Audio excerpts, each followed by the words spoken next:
All right, we're cold and dark in uh, Cedar Rapids.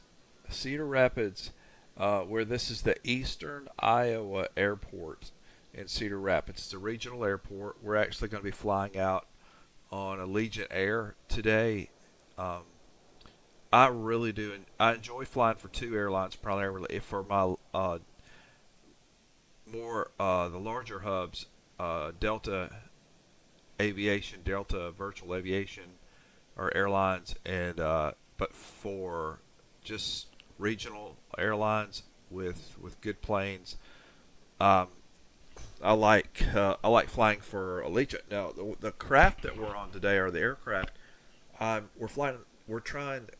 I say trying because I've been flying the TOLUS A321 Neo, and my favorite is the Zebo, still the Zebo 737-800, and um, they're great. They're great. So there's some neat planes out there. Um, this A320 Airbus is by Flight Factor. There's a couple of things on the McDo, the MCDU that are maybe a little bit different about programming, and you'll see that. And I'm new, so I may look like I'm floundering at moments, or I don't know what I'm doing to get it set up. And it's because it's just different enough from the TOLUS. There's just a couple of things they do a little bit different about putting your waypoints in that can sometimes be challenging. But I have limited time in the A321 and the A320, so I thought I'd let you laugh at my expense today. So here we are in Cedar Rapids in Iowa. And there's, of course, a lot of fields around here, isn't there? So cold and dark. Let's go ahead and get started today. Something I'm going to walk y'all through. So somehow my settings got lost on my different views. So when I go to hit my 7 key, nothing's happening. 8, 9. I don't know what happened. I don't know what I did. So I thought we would go ahead and reset our views, and I'll walk you through how to do that. So you see what I just did. I set this view up, get it where I want. I mean, from a practical standpoint, I use the arrows there to back off a little bit. And let's come down a hair. I like that. And I don't need the IRS dials all the time, so why not just leave them up there? Then I'm going to take that view. I'm going to hit Control. Wait, it's not quite straight. Let's here. Control 9. I'm holding the Control key down. You have to have a keypad to do what I'm doing right now, and I'm going to hit Control 9.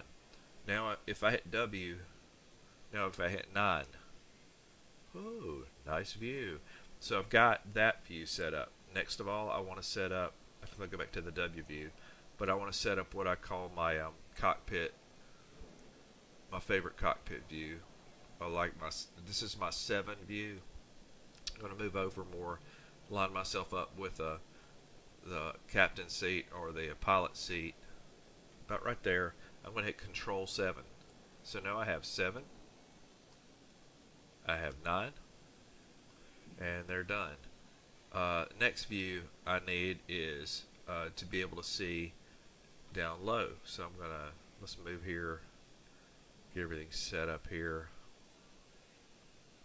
Come back, come down just a hair, trying to get this view where I want it. I may want the brake in this view, but I can get to everything here if I just need a view, this kind of view here. Okay, so here, I can even do that. Maybe that's better.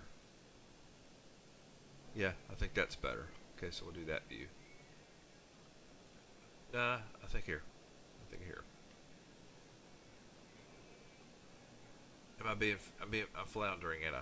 Okay, so the reason I don't think it's as important to have the McDo views, the McDo's, I have pop-outs for those. So for this view, we're going to call this Control 8. Control 8. So I've got 7, I've got 8, and I've got 9. Ooh, okay, so I got those views. Let's go back to the 7 view, default back to the 7 view. Come over here a little bit.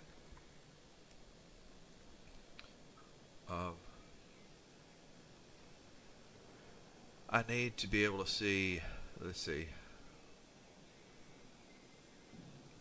my dials here, which I know what the, primarily I know what these are doing. So my bleeds and different things. So I can put this one here. So let's put that one there, and we'll hit Control. We'll call this one Control 4. Control 4.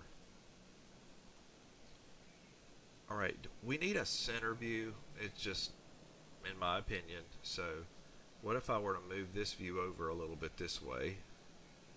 Come down here, back up just a bit, and I'm using the arrow. I'm not using the scroll to do that. I just want a wide open view like this, and we'll call this view Control 5 in the center of the keyboard. Okay, now I want some views from in the back too. I'm trying to think. I'll tell you what. For one, I like this view. Let's see. I'm going to come closer here, just so you have a good view. So this is. Let's make this our one view. This is important because you've got. Let's go ahead and get our ground power going. And with ground power going, you see where it says it's available now. Ooh, and you don't have to have the batteries going at the time that you activate that. Right, while that's loading, let's go to the back.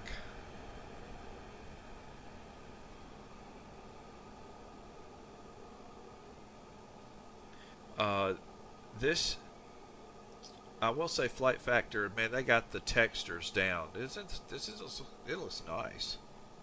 Okay, so let's go back one more.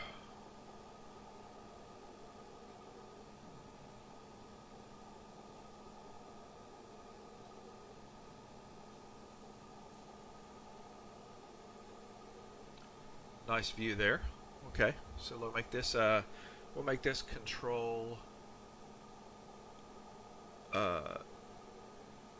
6. That's Control 6. So this is the left view. Ought to give a nice view. So let's go over to the other side.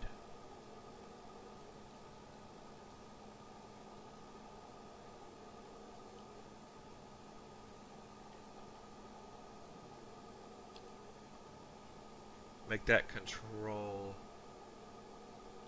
2. And that gives us 2, so 6, 2.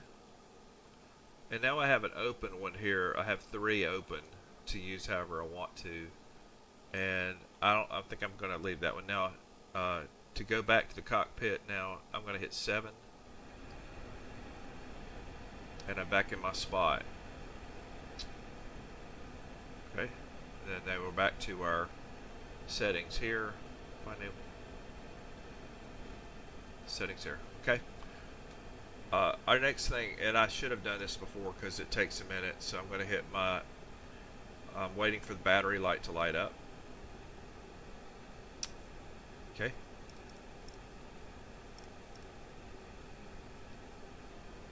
Align battery.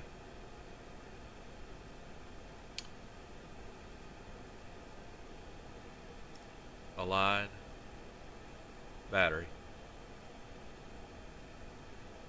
And let's go ahead and start our batteries here.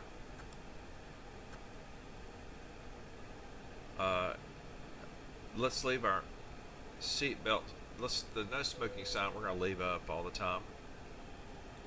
Emergency arm lights armed. Let's put our beacon on and our nav light. I picked the wing on too. Let's go ahead and just let's do that. Light it up. We don't do anything with the landing lights yet because the tow truck driver always fusses at us if we do anything about that. Right? Let's go ahead and get our pump lights. Any of the offs to on. By turning them off, you want nothing showing off there. And let's do some tests.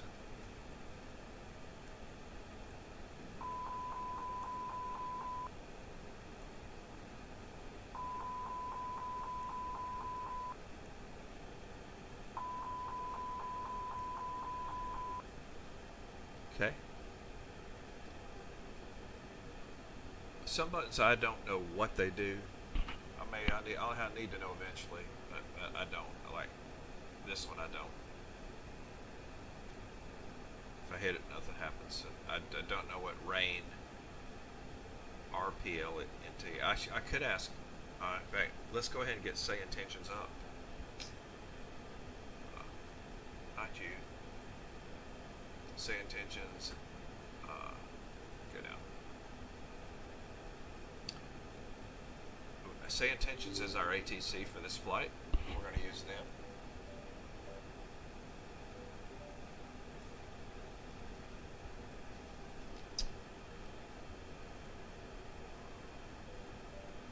Okay.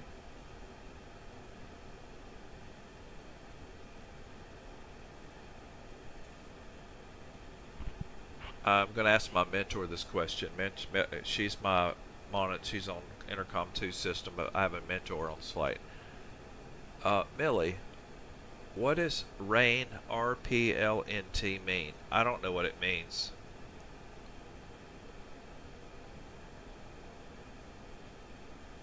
Rain RPLNT stands for rain repellent. It's a system used to improve visibility during rain by dispersing water on the windshield. It's especially useful in heavy rain conditions to maintain clear visibility. I did not know that. Let's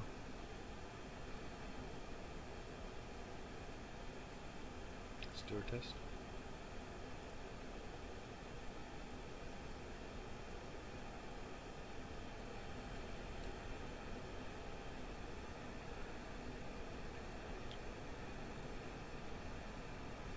Okay.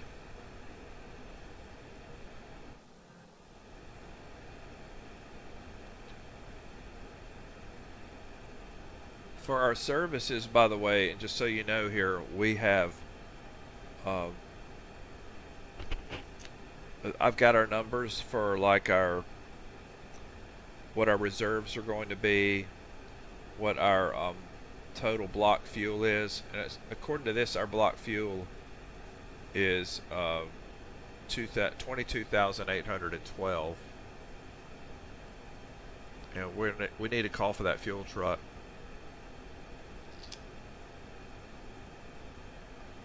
And I'm just going to type this in, but I'm going to say 22,812.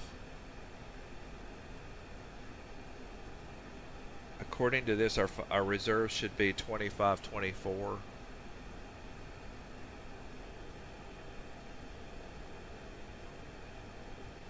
Anyway, with that in mind, right tank, left tank, outer left tank. This is how it's got us distributed. What if I were to... Seems like it'll balance it out more if I were to bring that up. But I'm not trying to add fuel, so I want to put that back. So block fuel is 22812. It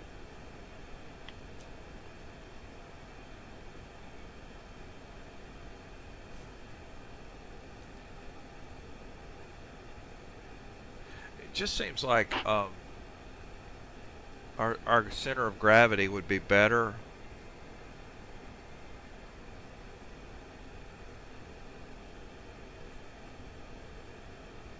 if we used our center fuel tank. So, well, if I've got 22,813 here, what if we were to bring in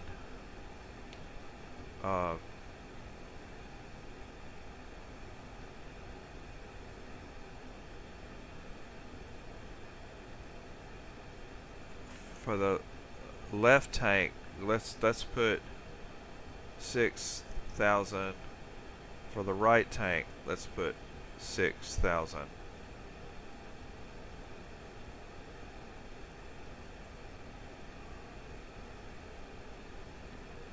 And now we're going to go back in the center tank.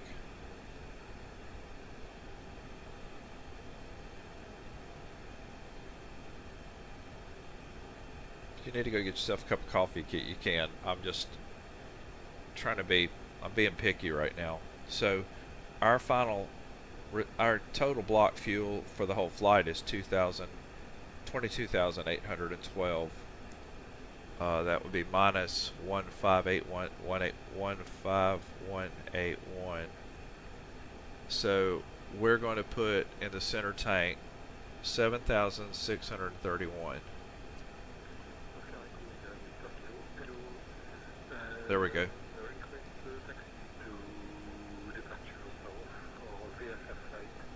It's better.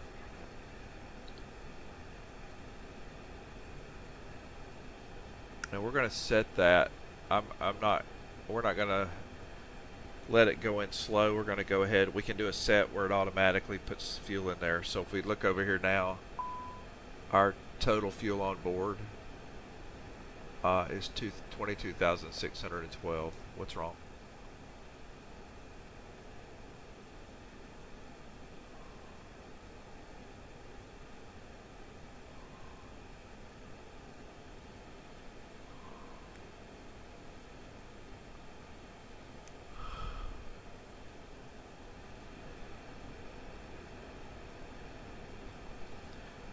Millie, I have a fuel auto feed fault. Why?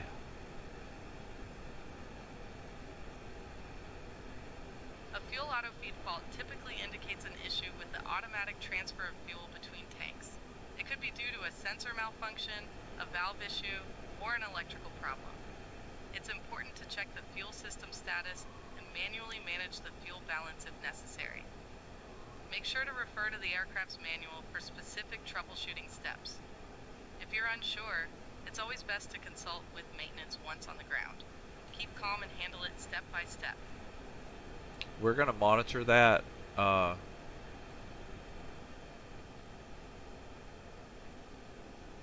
And see if that is not because our engines are not powered up right now. And I'm gonna rule that engines. I'm gonna say that is engines. All right, let's look at our passenger load. So our passenger manifest has us at, I think, 151 passengers for this flight. Let me double check that.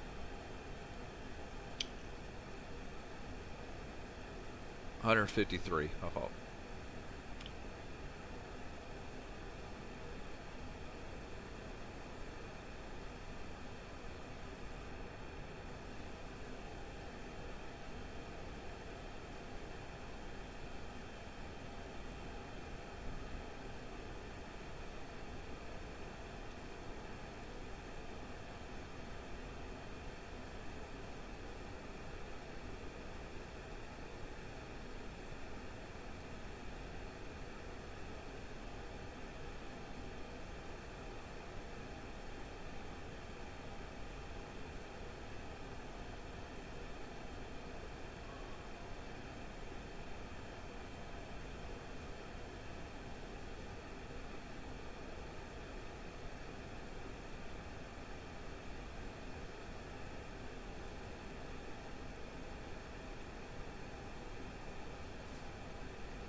Not really understanding that, because our manifest says 153 passengers, but we max out at 136, and we will leave it at that though.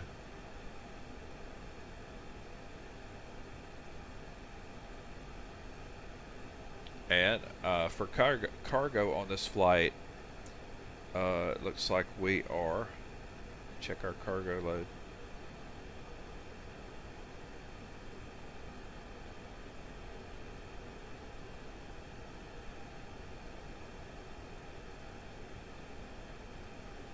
$12,226.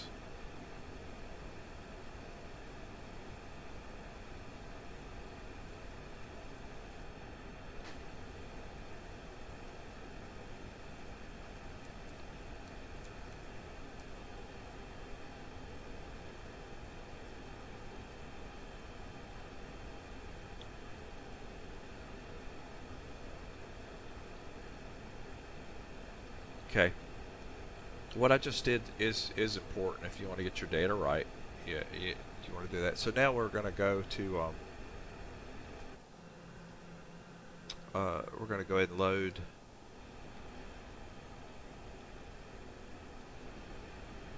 our information in the McDo.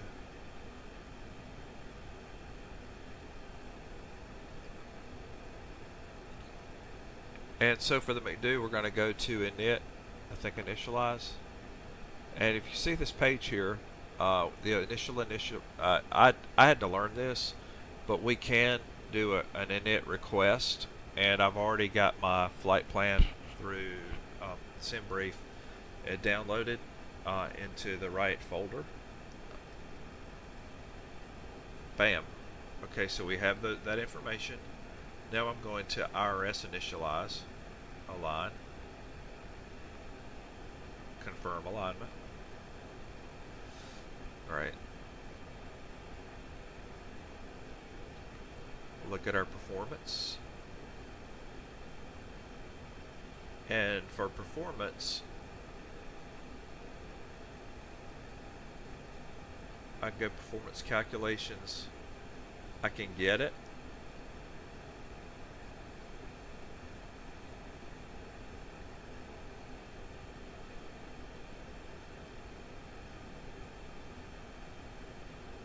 Well, I thought I could get it. Okay, hold on.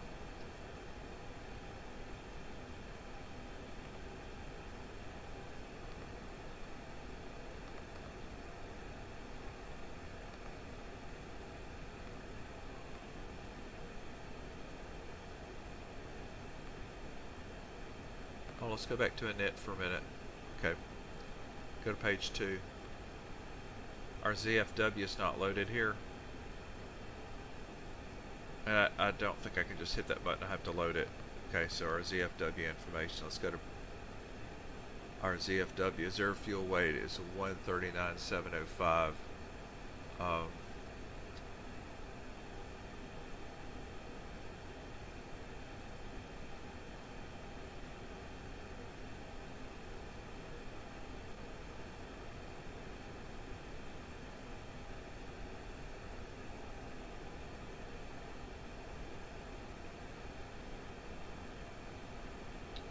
Millie, our zero fuel weight is 137,789. So what does that come out to in kilograms?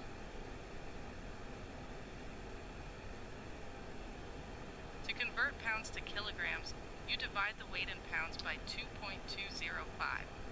So, for a fuel weight of 137,789 pounds, it comes out to approximately 62,500 kilograms. It's always good to be familiar with these conversions, especially when flying internationally.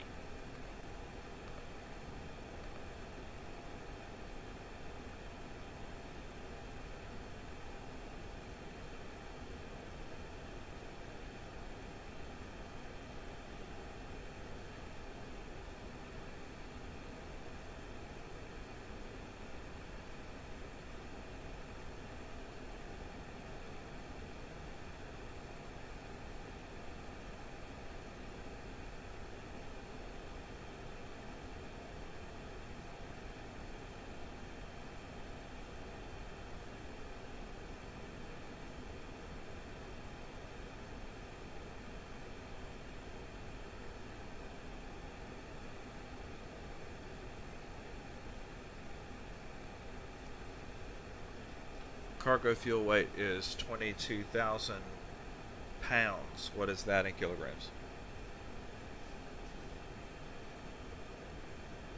I'm not familiar with Gilgamesh as a unit of measurement in aviation.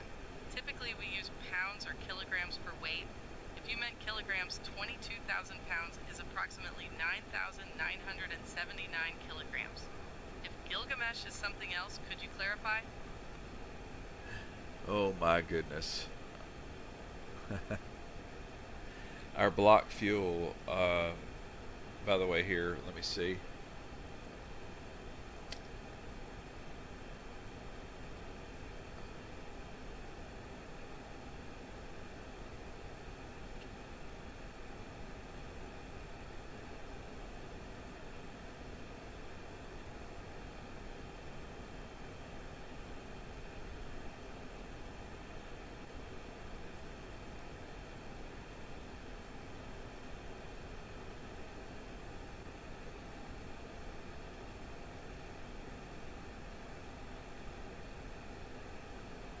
I really need to get more familiar with.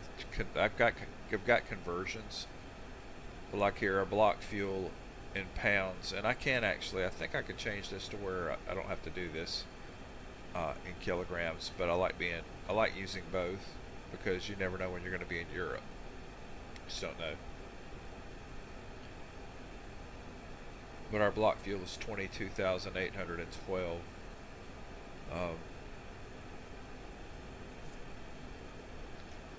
Could you please convert 22,812 pounds of fuel into kilograms?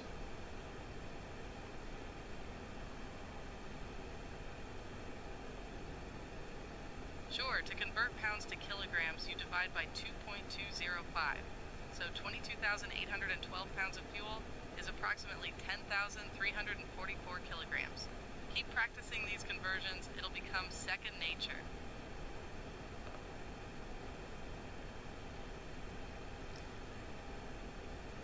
Okay.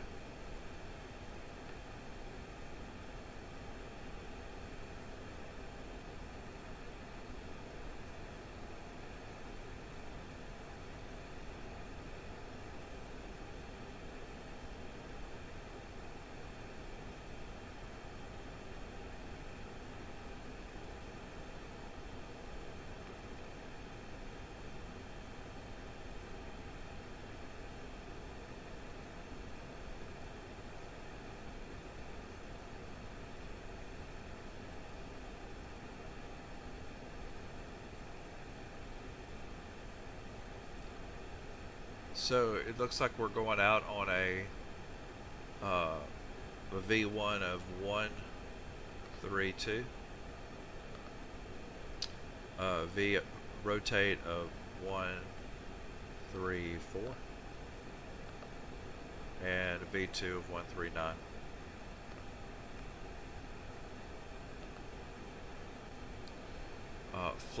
Flex is, or thrust is going to be 1 with a 0.6. I did do something right there. Hold on.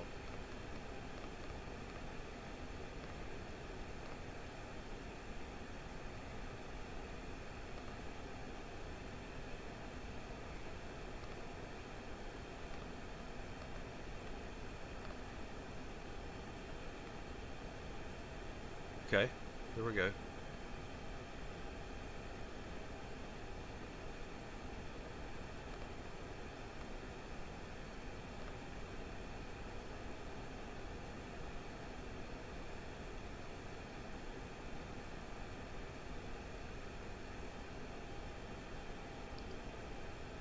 And our cruise altitude is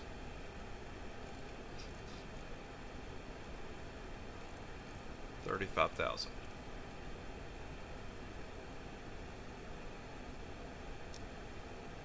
Nav.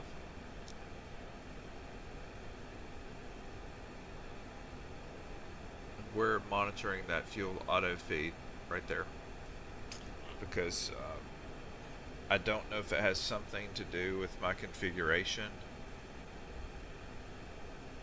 of my fuel. I have the okay.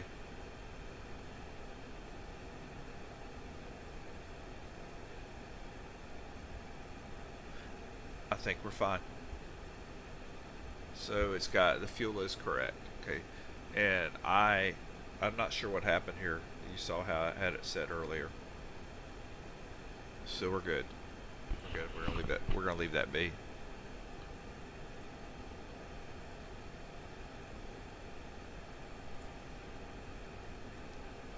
Brian, would you like to get our IFR clearance, please?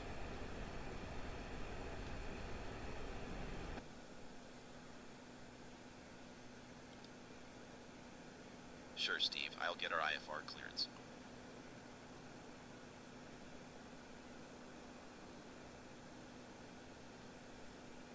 And while he's doing that,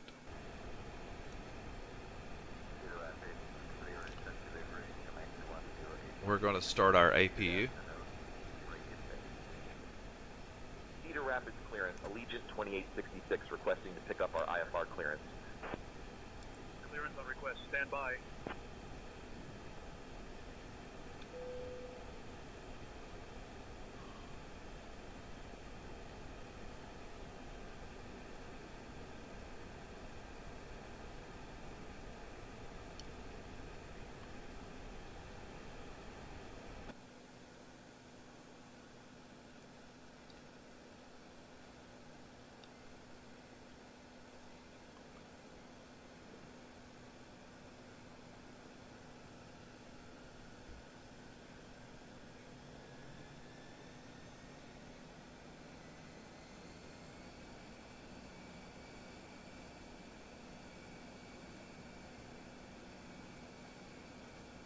But that's a really clean looking plane. A320, by the way, I will say, I guess my occupancy is way off from the A321 Neo.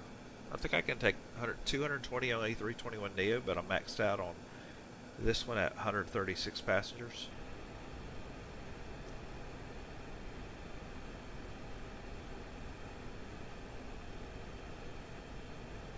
Alright, so we're going to go ahead and drop the GPU.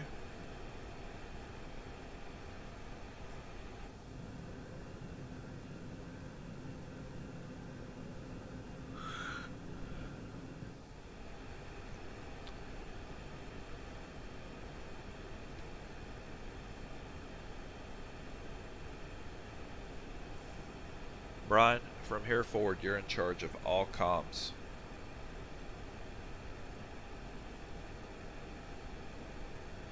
I'm in charge of the comms now, Allegiant Steve. Let's get ready for 2866 departure. cleared to Sanford. Radar vectors, Iowa City. Then is filed. Climb and maintain 4,000. Expect flight level 350 10 minutes after departure. Departure on 134.05 squawk 2245. And we had to change your departure runway to 31. Alright, well that's good because we haven't put in any departure information yet, so we're good.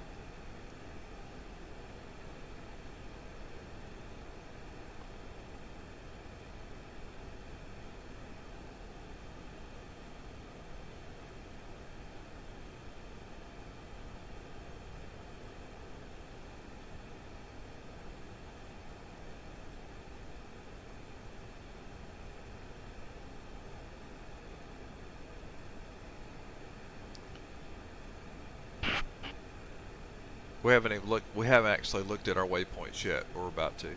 So KCID, so it says here it's changed us to runway departure on 31. Not a terribly big change there.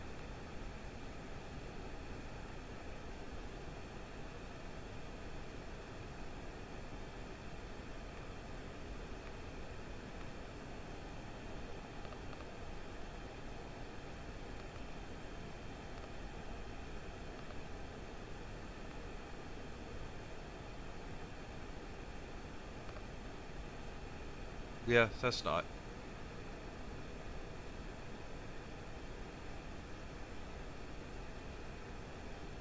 And as it stands, so I need to change that in our information here. Let me see. So we're going out on runway 31 instead. No, not a big deal. And our arrival runway is runway 09 left. If that holds,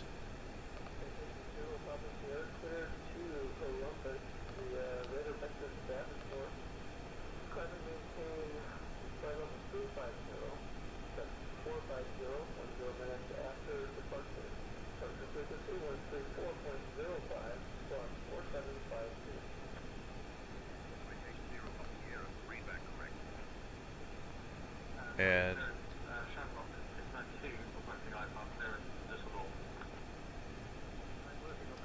we're the Shrek 2 arrival. Information uniform is current. Cleared the Dusseldorf via the N1 Golf departure runway 34. Initial climb to 5,000 feet. Departure on 119.555, squawk 1252.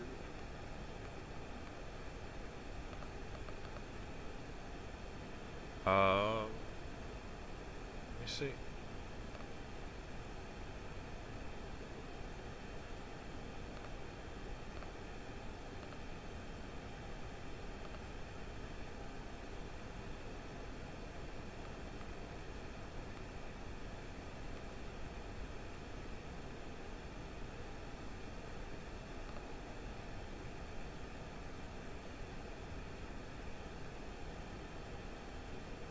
Well, how about the big D?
Alright, so it says here low,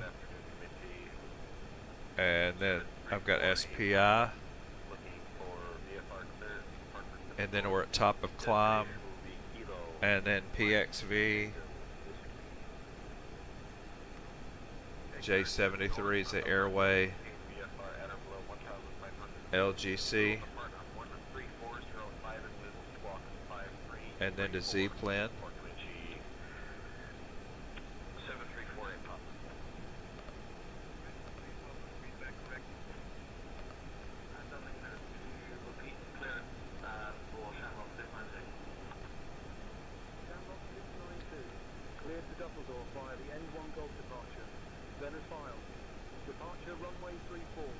Initial climb altitude 5,000 feet. Departure on 119.555, squawk 1252. Uniform, information Lima is current. Cleared to high prairie. After departure, fly radar vectors Muto, then as filed. Departure runway 20. Initial climb to 6,000. Departure on 120.5, squawk 5236.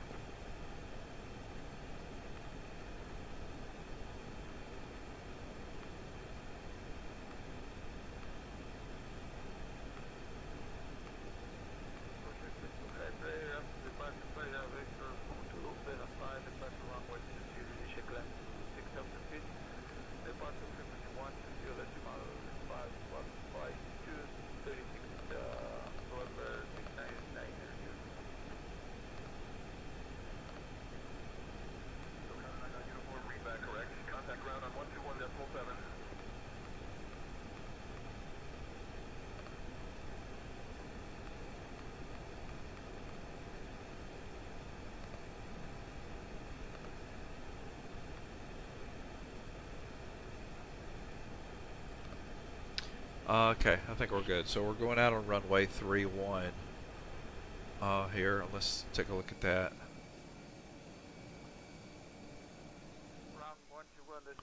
Look at the 9 uniform. I think it just did us a favor. Okay, that's runway 27.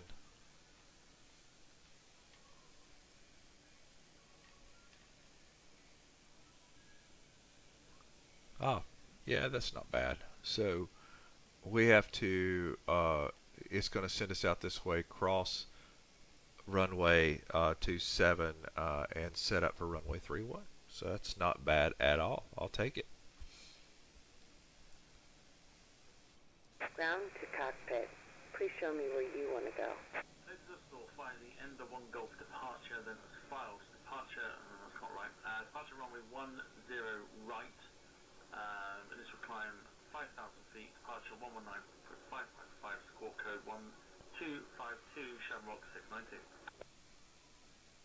Knock 692. Read back correct. Ground is on 130.79er. Safe flight, sir. Ground to cockpit. Tow is driving up. Brian, can you get our push and start clearance, please?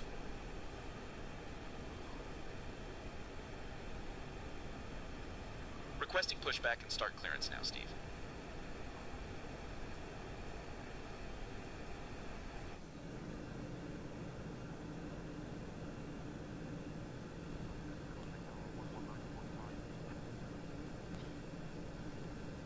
Allegiant 2866 requesting clearance for pushback and start.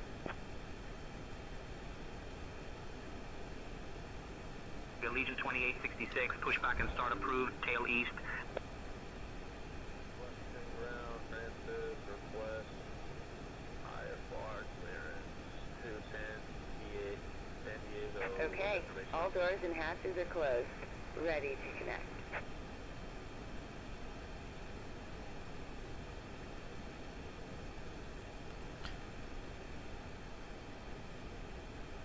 I guess the Airbus kind of grows on you. I think it's because the Zebo 737-800 I spent the majority of the time with, but it's starting to grow on you. So right now, by the way, where we are, we've got our McDo information loaded. I did not load one of my Z-Plane. I didn't load the Z-Plane, and once again, I'm still learning the McDo. There's so many things I'm learning how to use properly. Tow connected and bypass pin inserted. Release parking brake. So, Starting pushback. but it looks like here And you may everything's start set. engines.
See where we're still having a message that says fuel auto feed fault. I know we're going to check that as soon as we get both engines up.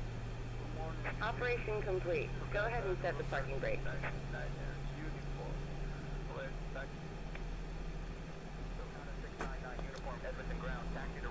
Disconnecting tow. Stand by. Alright, so auto feed fault. Let's go look at manual. Now if I set it to manual, I still have the message.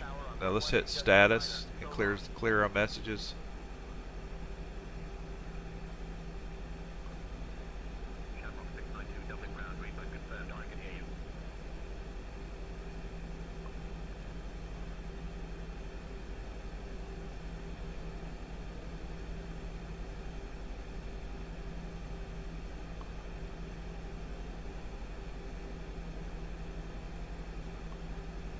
We need to, we don't need to let this go because it's kind of important.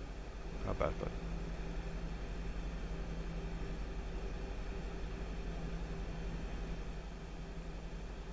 Tow is disconnected and bypass bin has been removed. Hand signal on the left. We'll see you next time and have fun up there.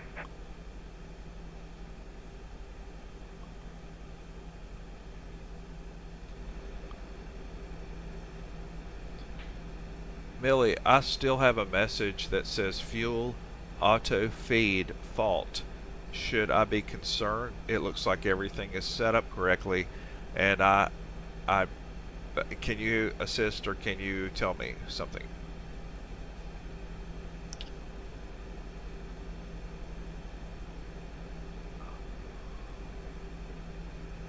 A fuel auto feed fault indicates a potential issue with the automatic transfer of fuel between tanks.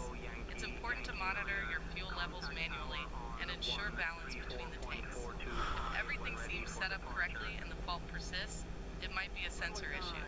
It's a good idea to have it checked by maintenance after landing. Meanwhile, keep an eye on the fuel gauges and manage the fuel balance manually if necessary. You're doing great, and handling this calmly is key.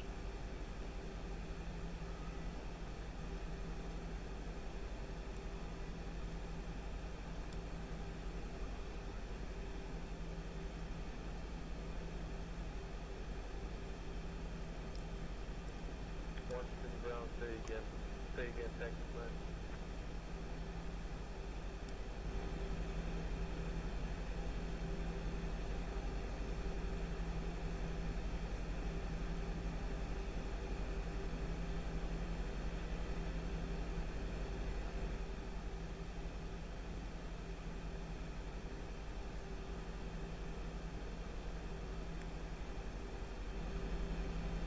Washington Brown, say again, taxi clearance, Francis 374 heavy. Francis 374, heavy, taxi to runway 1 center, via Bravo Yankee, Yankee 9er, contact tower on 134.425 when ready for departure.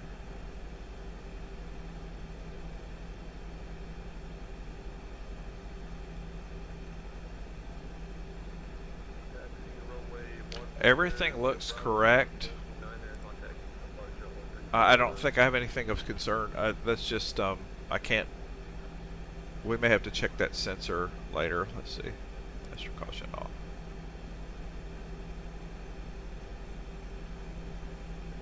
Brian, can you get our taxi clearance, please?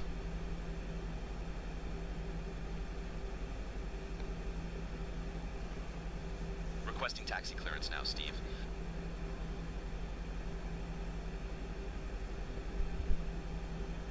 Cedar Rapids ground, Allegiant 2866, requesting taxi clearance to runway 31. We have the latest information. Allegiant 2866, taxi to runway 31 via Delta, Alpha 7, Alpha, Alpha 10, cross runway 27, then Charlie. He's making it sound complicated, but it's not.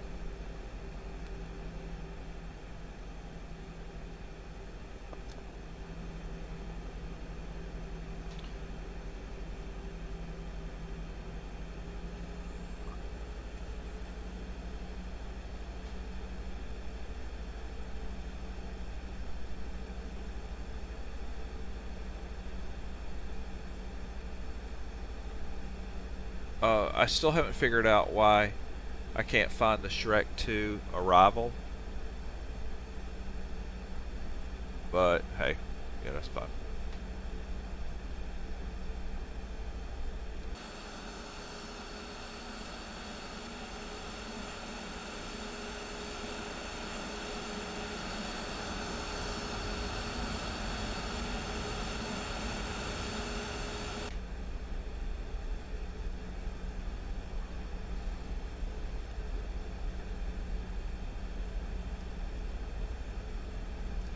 We have our brake set to max. That's for rejected takeoff.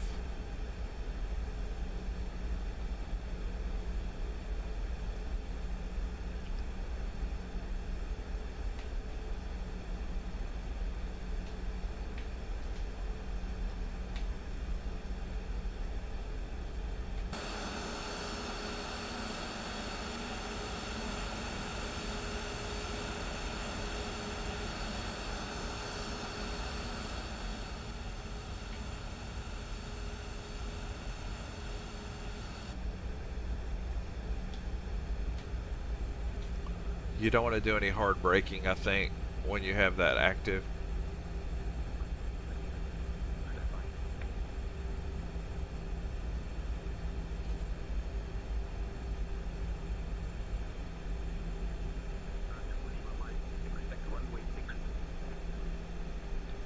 You don't need grass. Stop that. Sure, you're in Iowa. There's a lot of grass. You don't have to use it.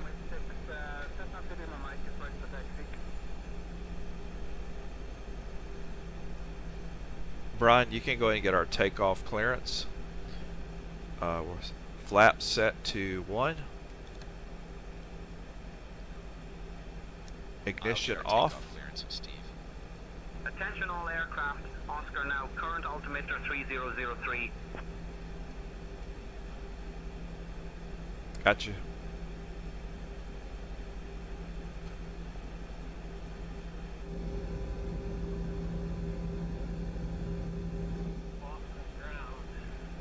American 17 Heavy, approaching runway 9.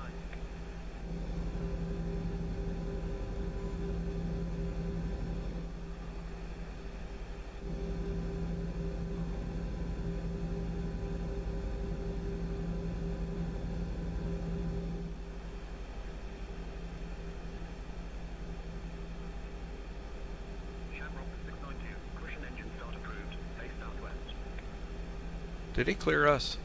Did he clear us?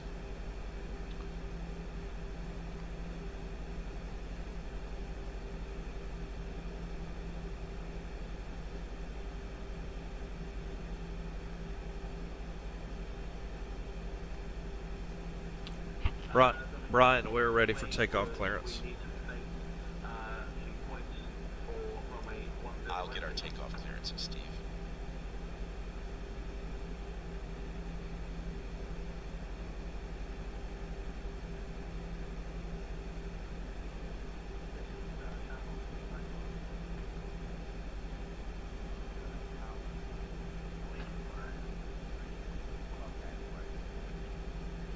Cedar Rapids Tower, Allegiant 2866, holding short of runway 31, ready to depart. Allegiant 2866, Cedar Rapids Tower, runway 31, wind 05 at 7. Fly runway heading, cleared for takeoff.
This is not as long of a runway. You're going to see that, I think.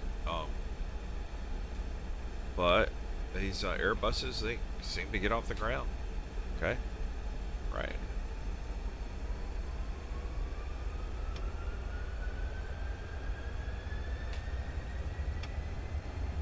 Caution, on taxiway, on taxiway. Little front pressure.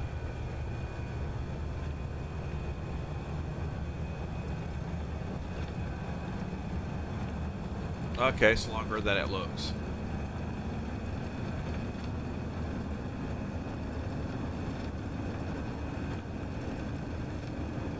All right, V1, rotate.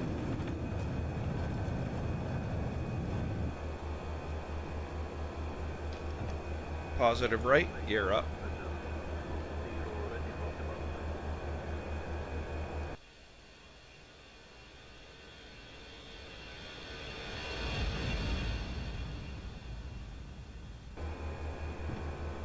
Allegiant 2866, Cedar Rapids Tower, contact departure on 134.05.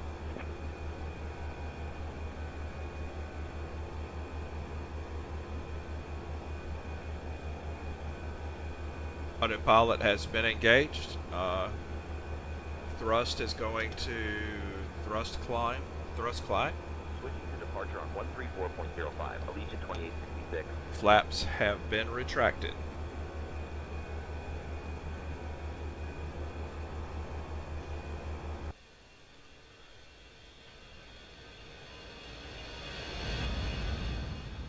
Cedar Rapids departure, Allegiant 2866 afternoon, climbing past 2500.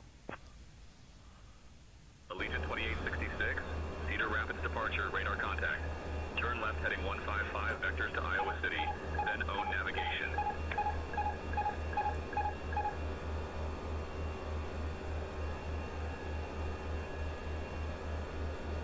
I am not sure what toga lock is or what causes it. I'm not sure, like, right now what it says. Let's see. Millie, when I get the toga lock message, what are some things I need to do or try?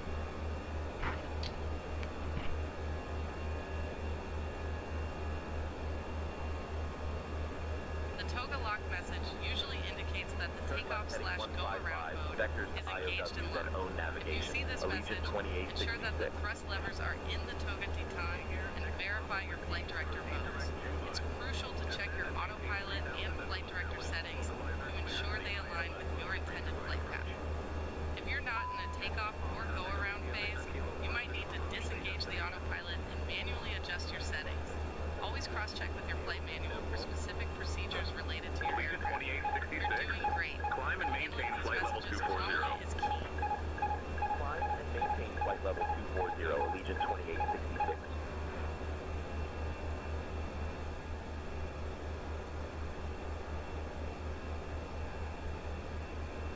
Altimeter setting.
I'm going to do something. I'm going to change my... Allegiant 2866, climb and maintain flight level 300.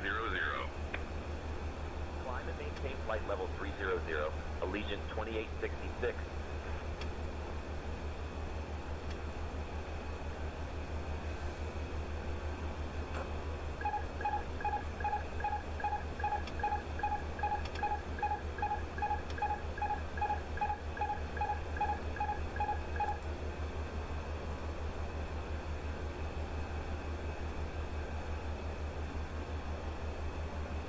Okay, we are on climb. And by the way, I did not do something good thing for it.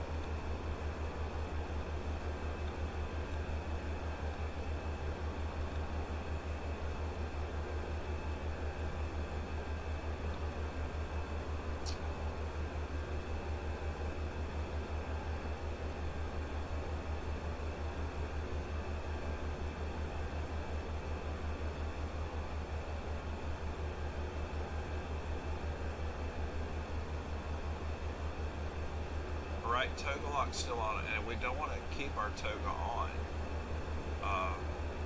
Wear and tear, some different reasons. And I have not been able to get it to go off yet. Let's see.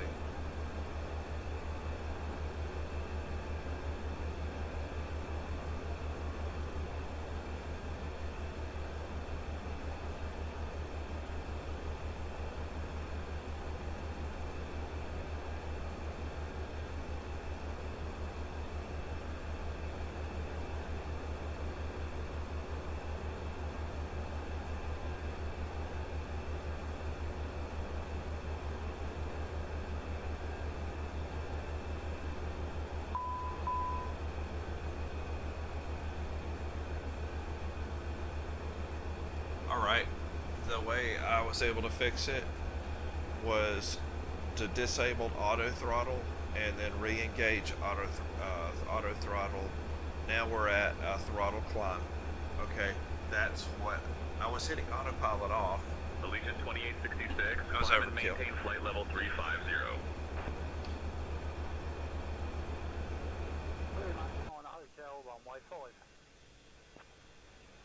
Climb and maintain flight level 350, Allegiant 2866.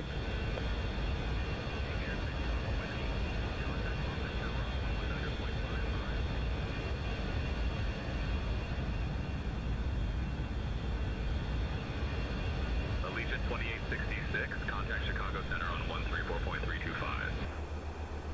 Switching to Chicago Center on 134.325, Allegiant 2866.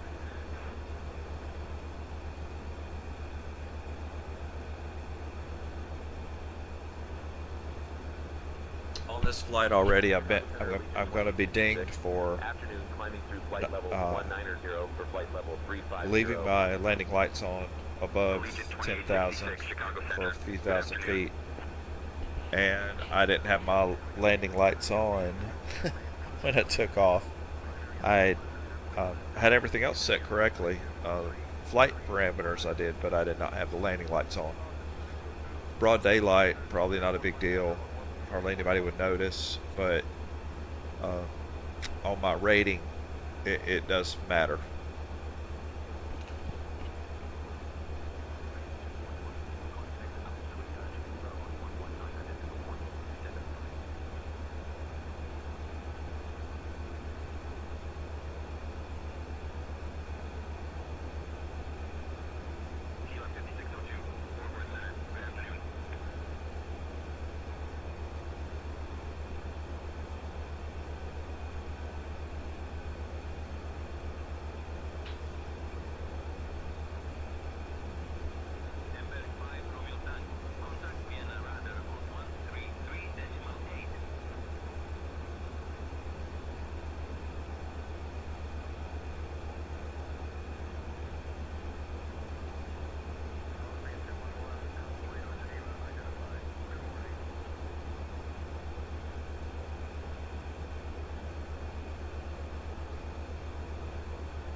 Beautiful shot back here. Nice seat. That's the best seat in the house.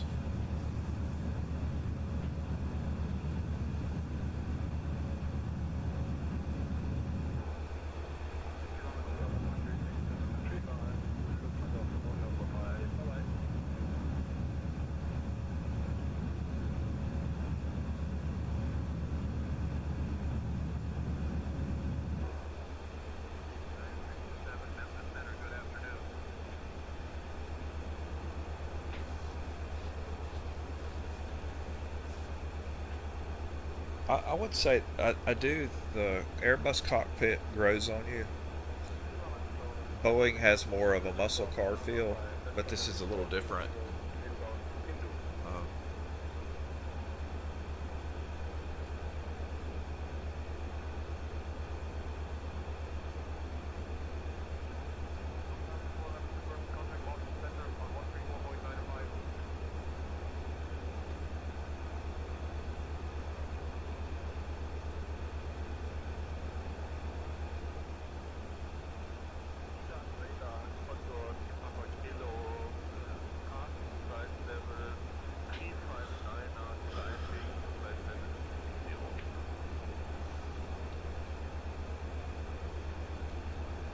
so we are distance-wise 874 miles from Orlando, and this is a pretty straight shot to Orlando.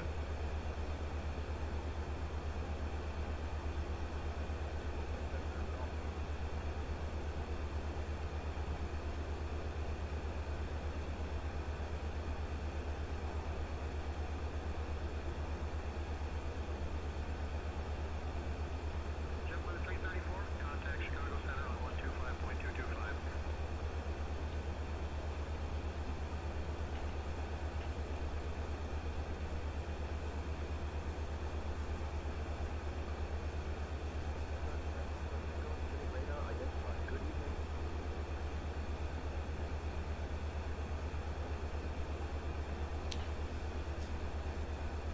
We're pretty steady right now, so all we're basically doing is we're at 25,000, 26,000, climbing to 35,000, and we will just enjoy some time up at 35,000 for roughly about an hour.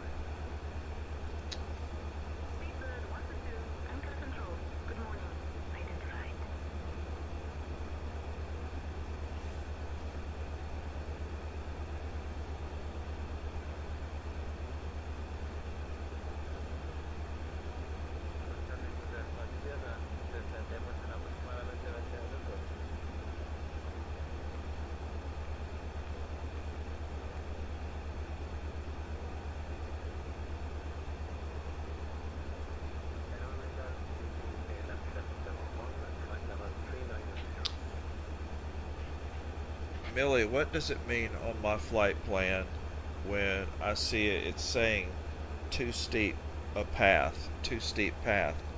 What does that mean?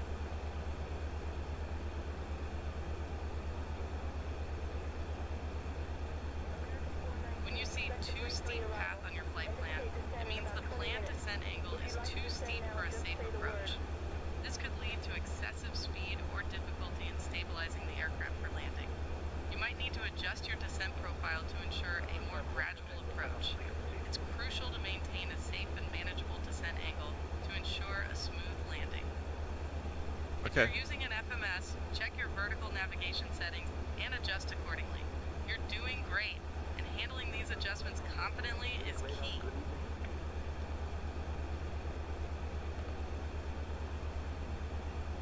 I've seen that on my flight plan on the McDo's. Every now and then I'm seeing those on the McDo flight plans. And I see it's a very simple adjustment in some cases, because if you just start your descent a little bit earlier, if you're conscious of it, you can make adjustments when needed. There's probably some much more technical ways to take care of it, but I'm aware of it now enough to know if I have two waypoints and they're too close together and I have to get down to a certain altitude, I just make adjustments.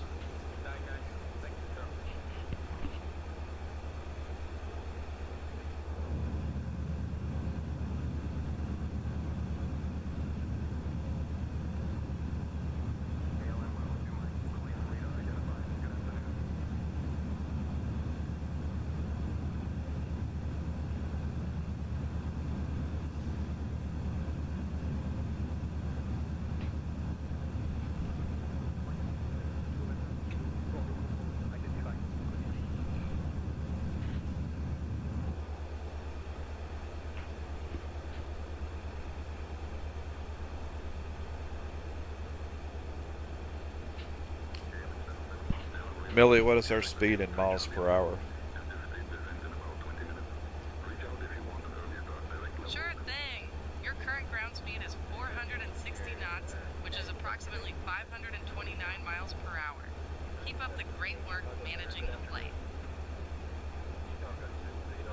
All right, gentle people, enjoy the cruise altitude for a while. And when we get up to cruise altitude, we're going to let y'all take a break. We'll come back and see this down to the ground in about an hour for those that are just watching, or if you want to watch, I'll set it up at a view to where you can see, kind of get a view of everything. But not much will be going on in the next hour.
Does anybody remember when you used to be able to smoke on a plane?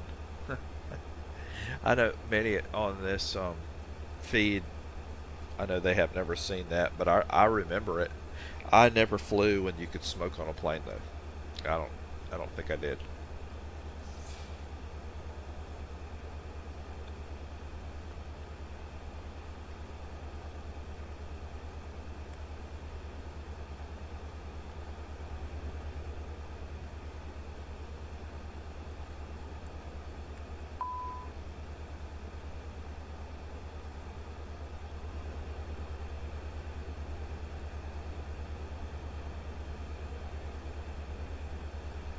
I think I'm good having the center fuel tank off.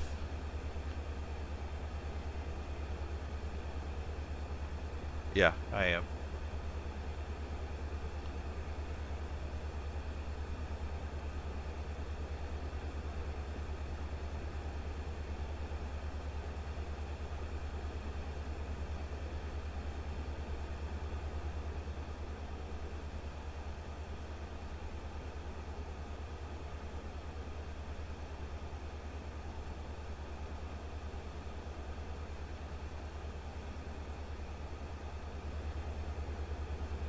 Can't think of any good reason to leave it on, so I'm going to leave it in that position.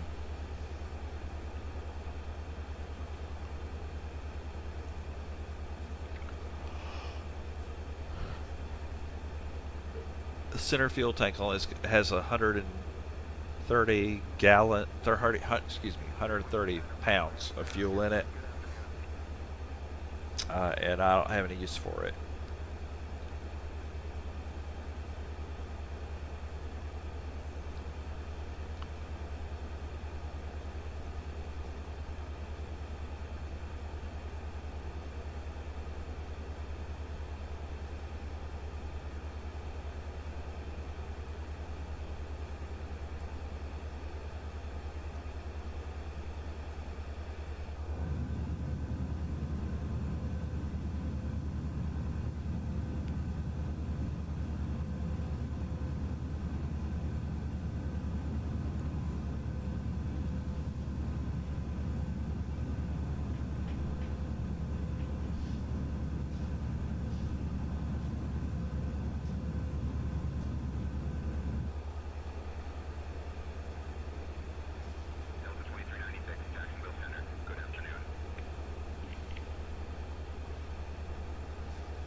Alright, let's enjoy the cruise altitude for a bit. We're good. Seatbelt signs are off. Enjoy being a gadabouts in the cabin for a little bit.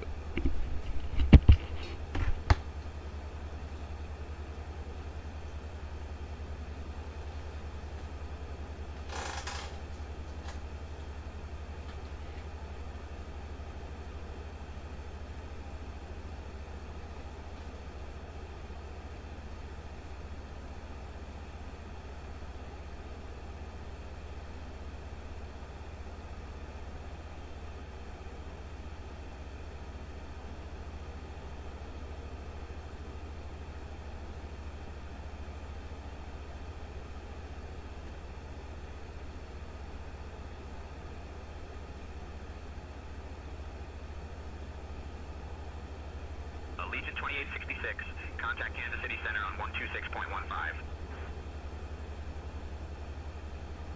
46, contact Fort Worth Center on 126.275.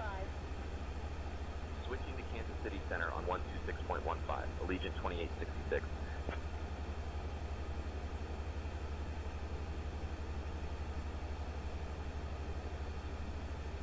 Kansas City Center, Allegiant 2866, good afternoon, maintaining flight level 350.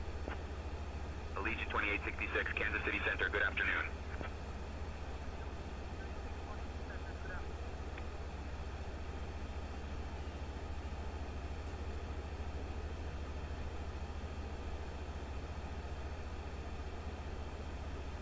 Lima Papa 49 Bravo. Expect the RNAV runway 31 approach into AS Rock Connellan. Descent coming up in about 15 minutes.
2866, Kansas City Center. Contact Indianapolis Center on 128.3.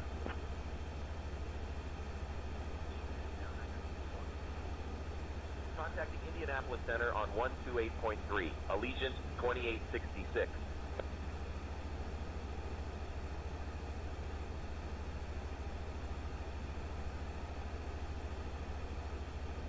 Indianapolis Center, Allegiant 2866, afternoon, maintaining flight level 350. Allegiant 2866, Indianapolis Center, good afternoon. United 627, Atlanta Center, good afternoon.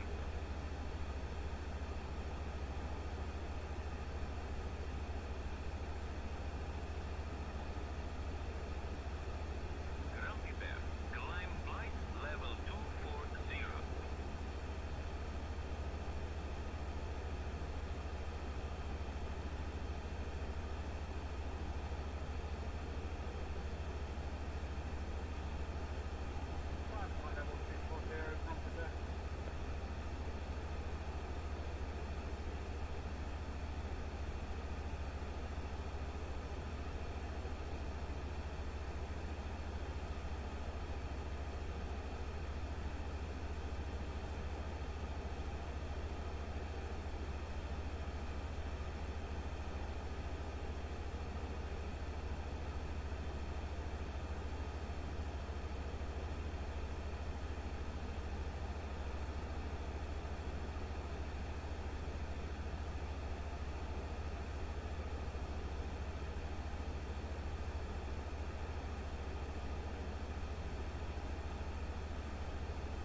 2866, Indianapolis Center. Contact Memphis Center on 133.85.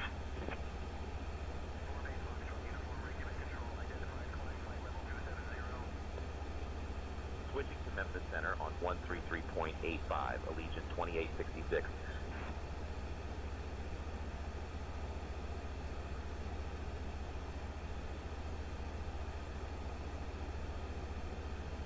Memphis Center, Allegiant 2866, good afternoon, maintaining flight level 350.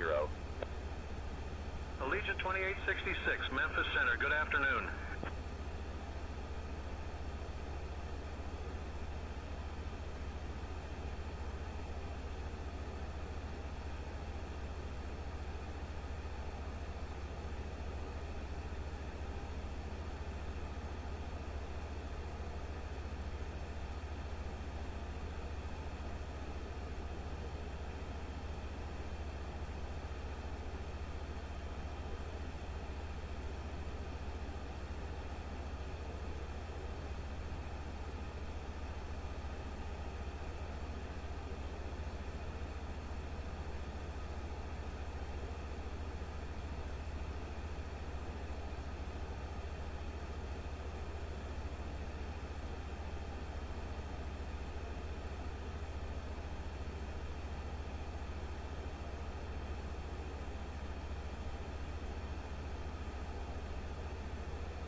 Allegiant 2866, contact Memphis Center on 120.8.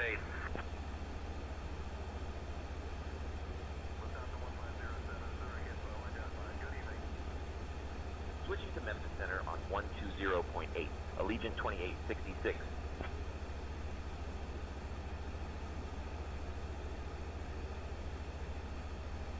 Memphis Center, Allegiant 2866. Good afternoon, maintaining flight level 350.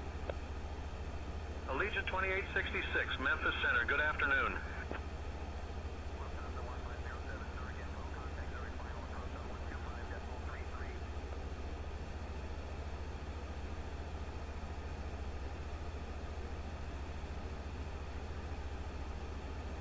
American 3055, Heavy, Salt Lake Center, good afternoon.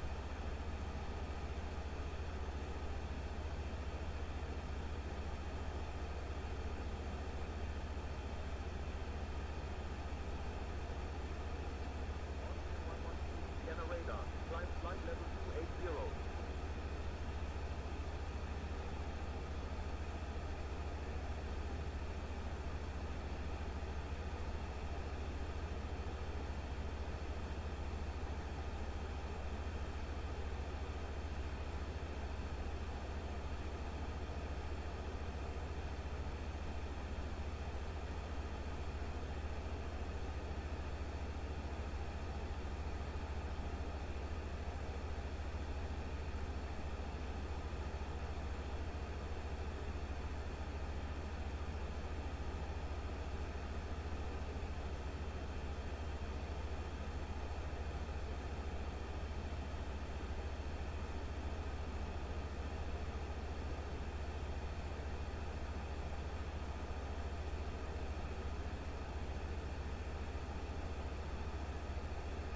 KLM 887, to the lead the info, contact back to radar on 125.25.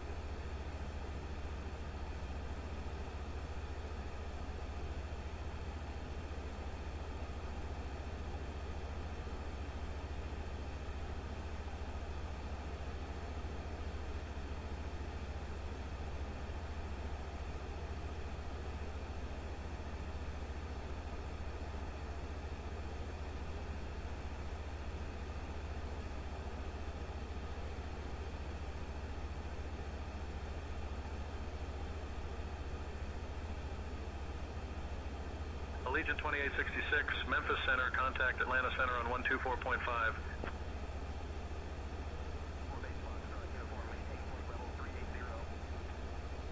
Contacting Atlanta Center on 124.5. Allegiant 2866.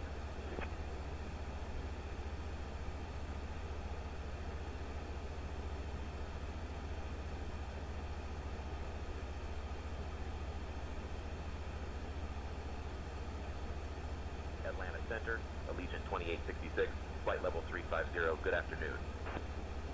Allegiant 2866, Atlanta Center, good afternoon.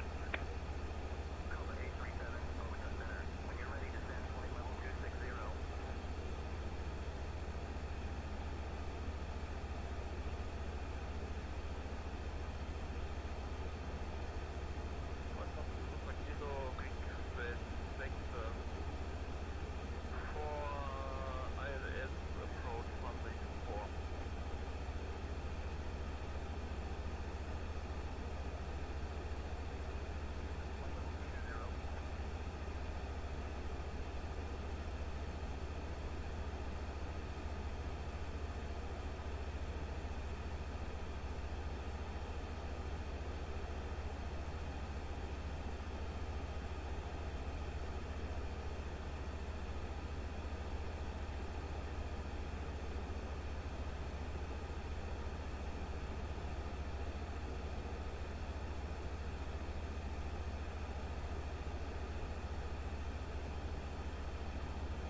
2866, contact Atlanta Center on 125.575.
I'm still sold that the work Xplane did to try to get their cloud formations and everything more like really nice, they succeeded. Because look at that. They look good. They did a good job. Even the textures on the ground, but all of this is native. No, I'm not using any XP map enhancements or active sky.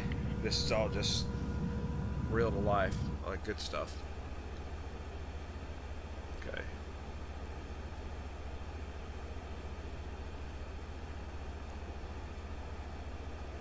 Allegiant 2866, Atlanta Center, expect the Shrek 2 arrival. Prepare to descend in roughly 20 minutes.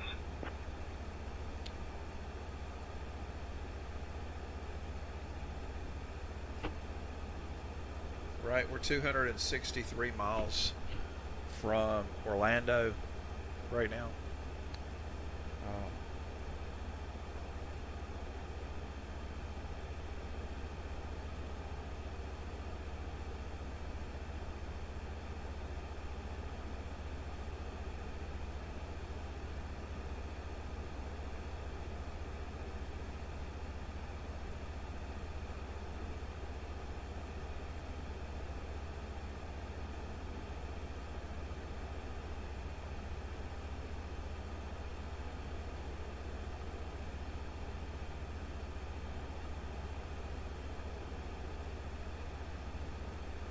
Let's check our approach.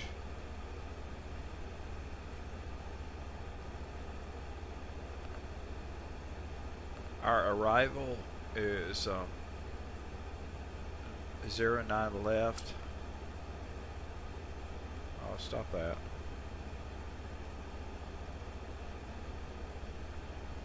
Goofy.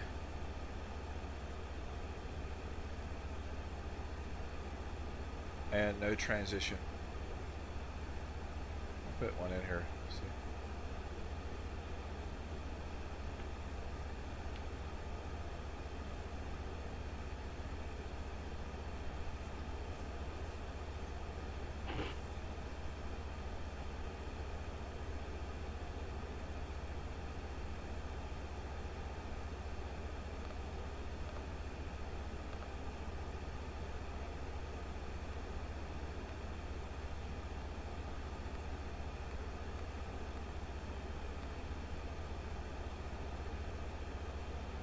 Allegiant 2866, Atlanta Center, contact Jacksonville Center on 134.45. Switching to Jacksonville Center on 134.45, Allegiant 2866.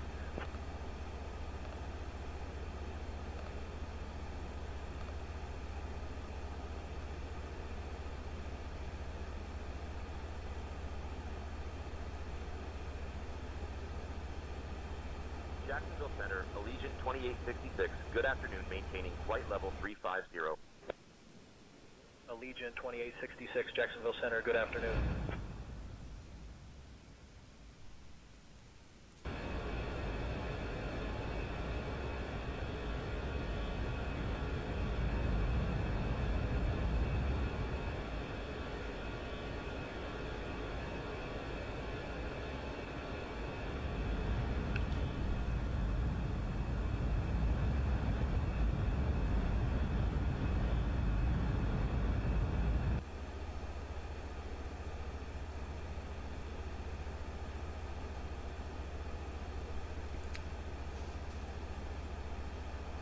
Millie, talk about the differences between the A320 and the A321neo.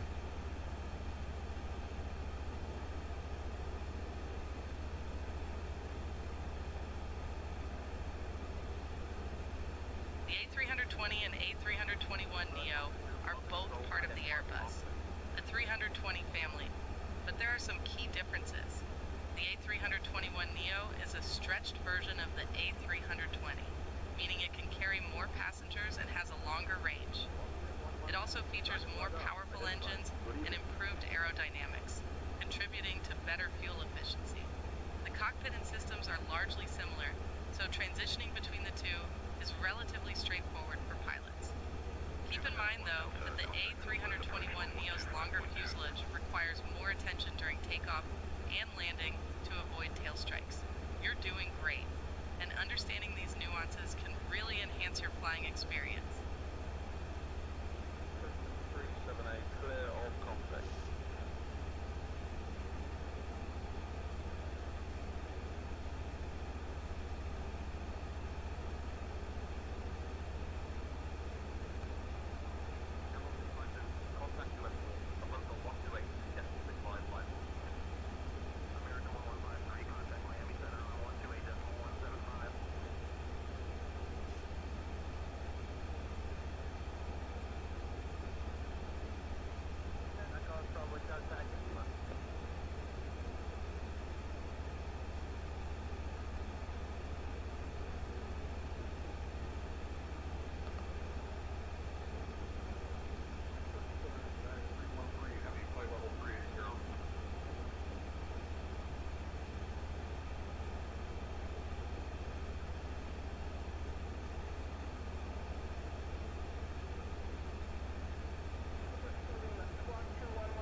Altimeter at our airport is 3001.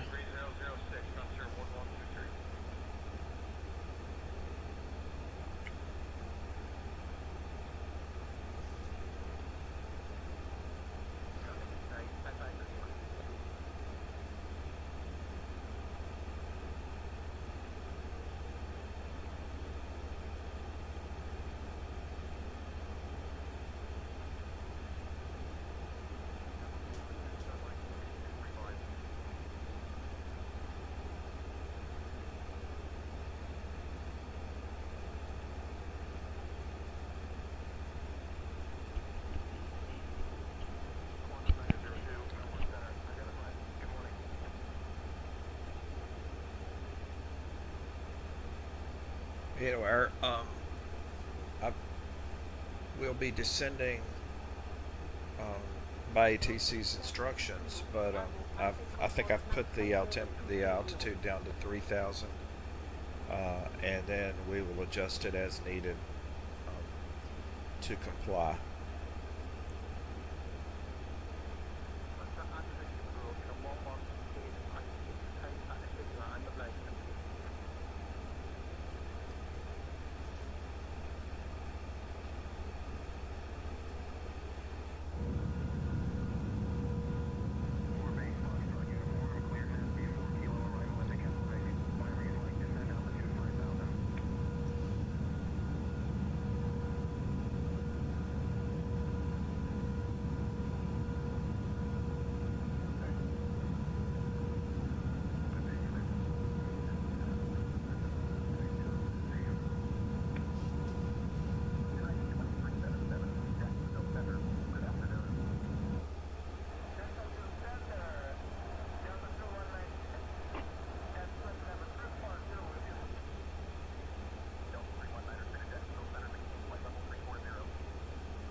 Okay.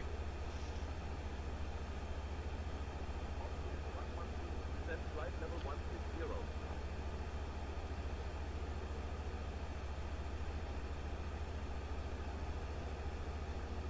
We burned about 10,000 pounds of fuel.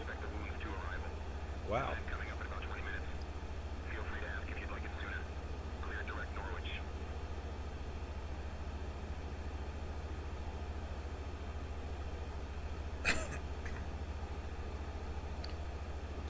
Brian, go ahead and get our clearance to begin our descent. I'll request descent clearance from Jacksonville Center.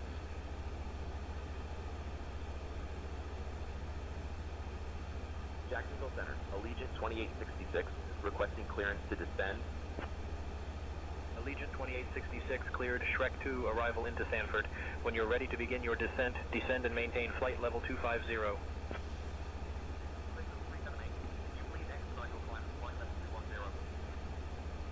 Cleared Shrek 2, arrival into Sanford. Descend and maintain flight level 250 when ready. Allegiant 2866.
All right. Not often you hear a doorbell ring while you're trying to descend, unless, of course, you're in an airplane movie.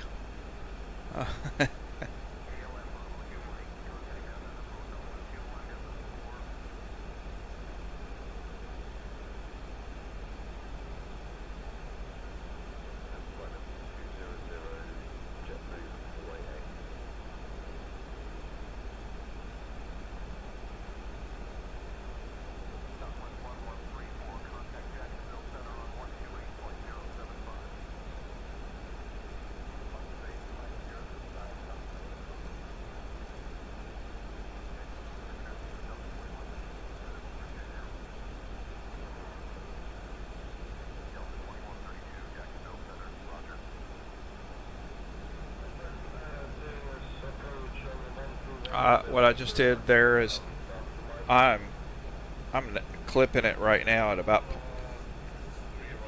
500 knots. I've got, oh, let's see, did I set it right? No, I didn't set it right. Hold on.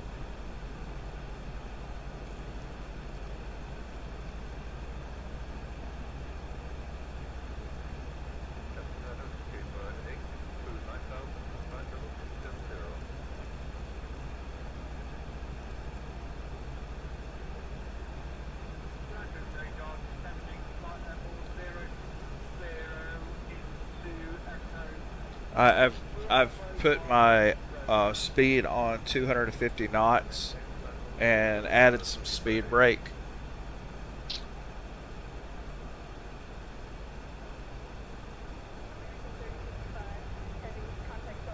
See if I can get slowed down a little bit.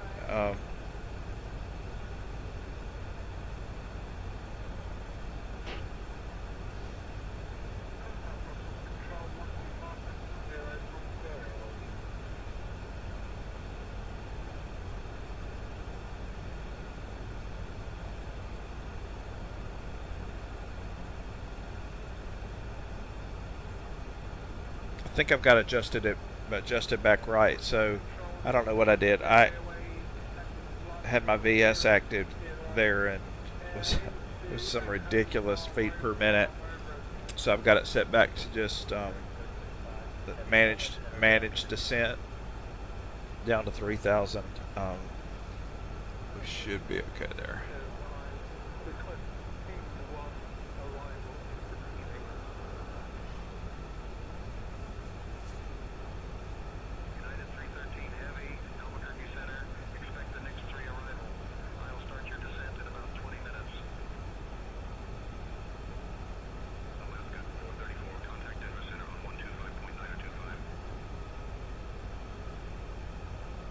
Much better, much better. That was a little out of control. It's not good.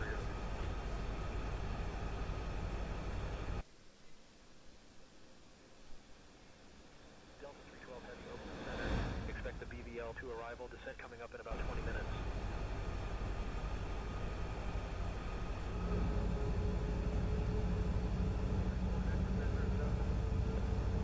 See the speed brakes up there.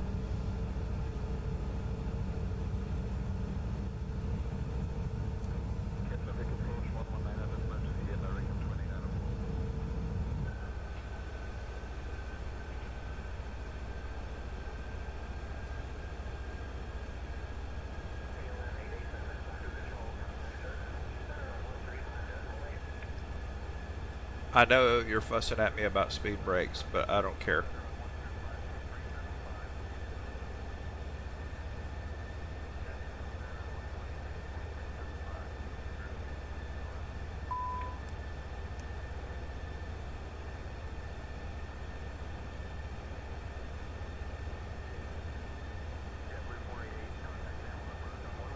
I know it's still out. I have it out for a reason.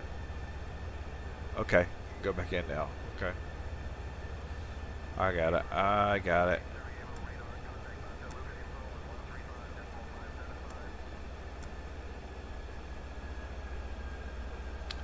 The Airbus was telling me, hey, you're down to the speed you need. Turn your air brake off.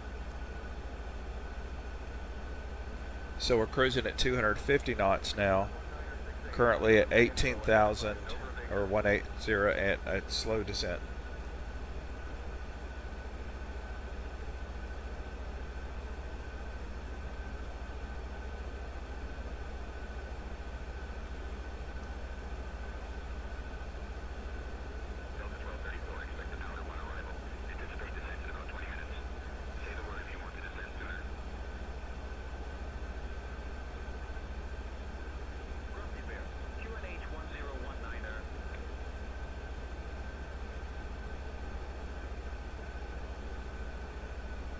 And I'm putting back to managed.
So speed brakes are in.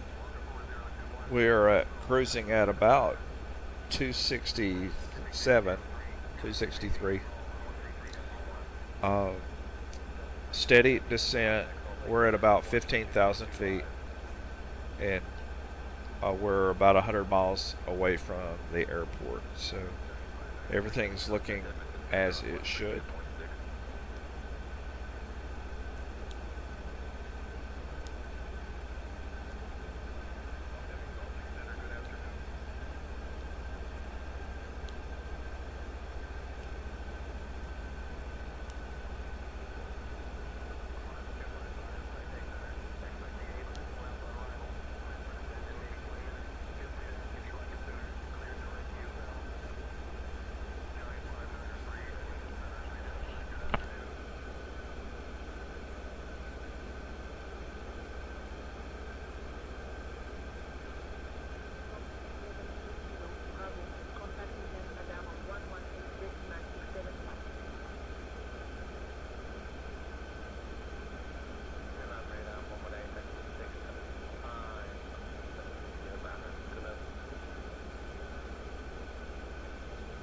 It's already kind of messed up on the time frame to start my lights.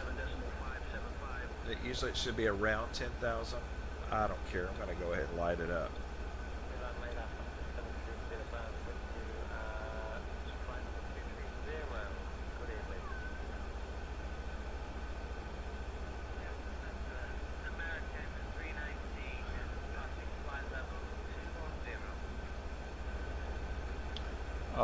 Okay, so the difference in the A20 and A321, A320 is you can easily do a tail strike on the A321. The way it's so much, you have more body, so you have to be more careful.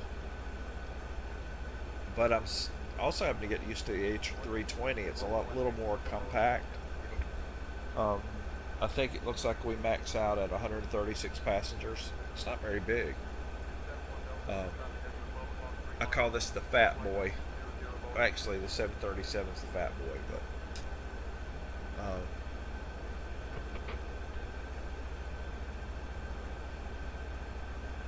Allegiant 2866, contact Jacksonville approach on 118.175.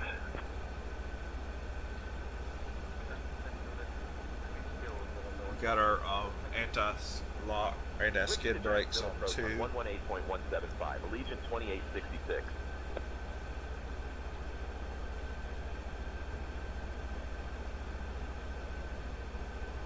Jacksonville approach, Allegiant 2866. Good afternoon, we're descending through 13,000. Allegiant 2866, Jacksonville approach. Good afternoon, Stanford altimeter 30.03. Expect the ILS runway 27 right approach into Sanford. Expect the ILS runway 27 right approach, Allegiant 2866. That has changed.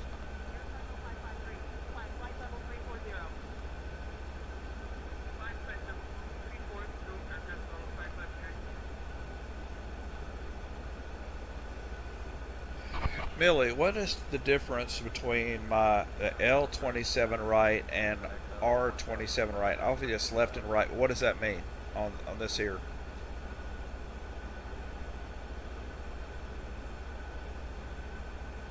Great question. The L and R in runway designations stand for left and right. When an airport has parallel runways, they're labeled with the same number but different letters to distinguish them. For example, runway 27L and 27R are parallel runways aligned with a heading of 270 degrees, but they're separated by their position relative to each other. This helps in managing traffic efficiently. Keep up the curiosity. It's a great way to learn. Millie, this runway that we're landing on is L27 right. Why does it have an L at the beginning?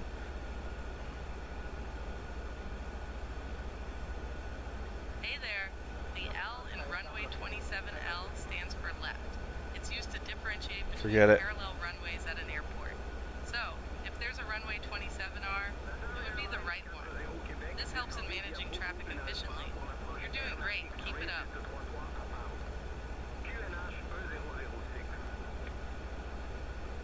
I think I'm confusing her.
We are actually going off script a little bit here. We just made a turn and we're going to be heading at an easterly direction, lining up for the approach to runway 27.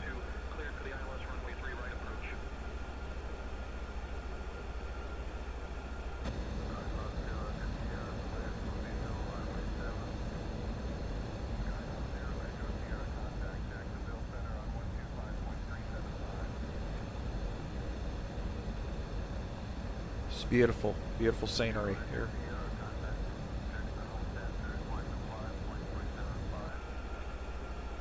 Allegiant 2866, descend and maintain 5,000, altimeter 30.03.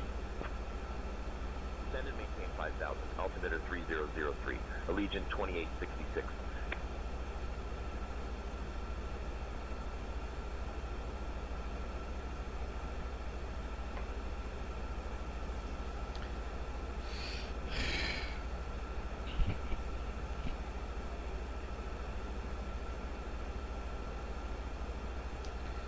Allegiant 2866, request direct to XFM.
Millie, what's check QFE?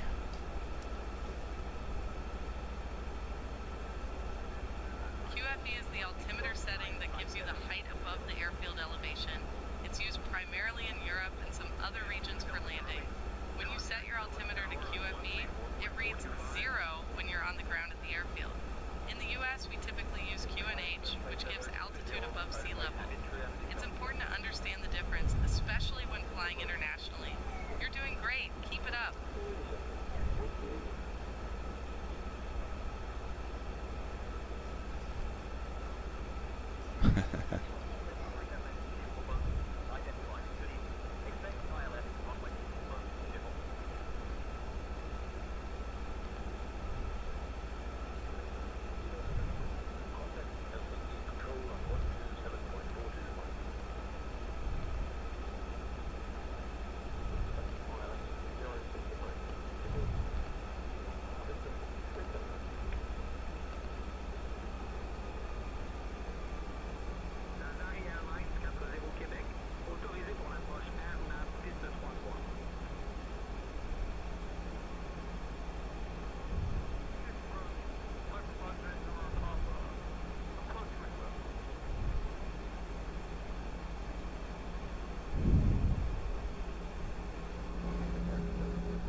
Okay, we're pretty good shape now. So I'm going to 3020, thank you. Navigation. I don't want to maintain our own navigation in my airspace.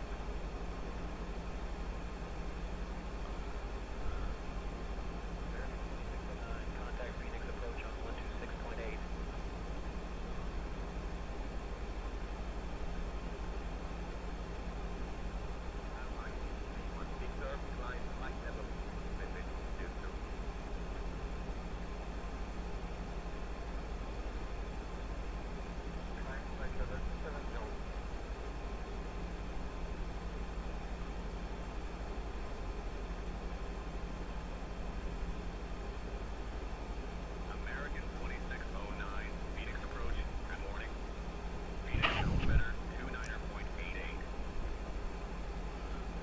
Alright, we're currently 43 nautical miles outside of Sanford Airport.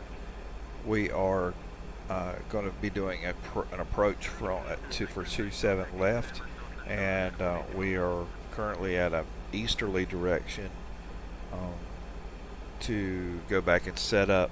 We'll basically be going the opposite direction soon, just about.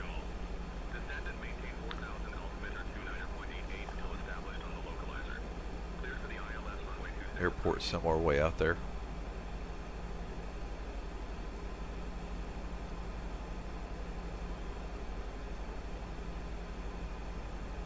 We already have our anti-skid brakes set.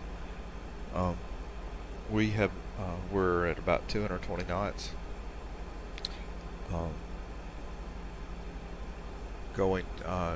Making our way toward the approach.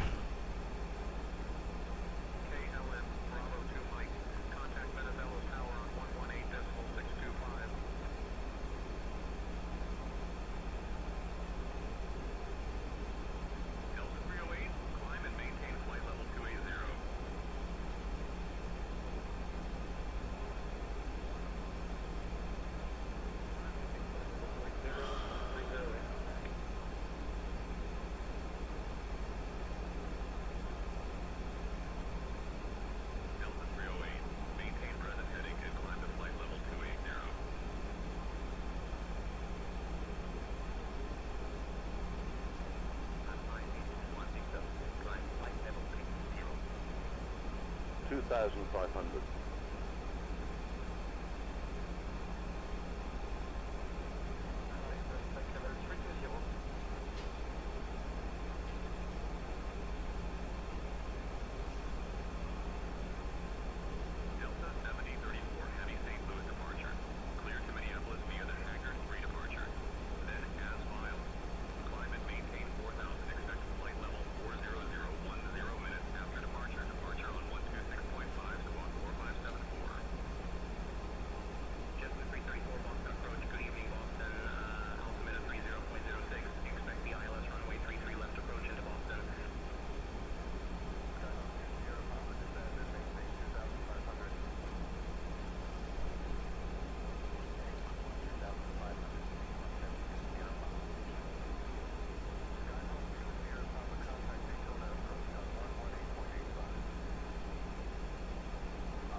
Allegiant 2866, contact Daytona approach on 125.8.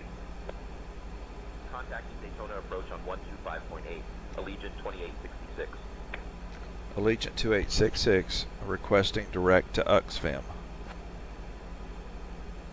Daytona approach, Allegiant 2866. Good afternoon, maintaining 2,000 feet. Allegiant 2866, good afternoon, descend and maintain 2,000 feet. Allegiant 2866, proceed direct to slip. Descending and maintaining 2,000 feet. Allegiant 2866. Delta 1234, Denver approach. Good afternoon, Denver altimeter 30.09er. Expect the ILS runway 34 right approach into Denver. Climb flight level 260. Unit 3009, expect 34 left, enter Denver, speedbird 8. Delta 600, climb and maintain flight level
So we're about 18 miles from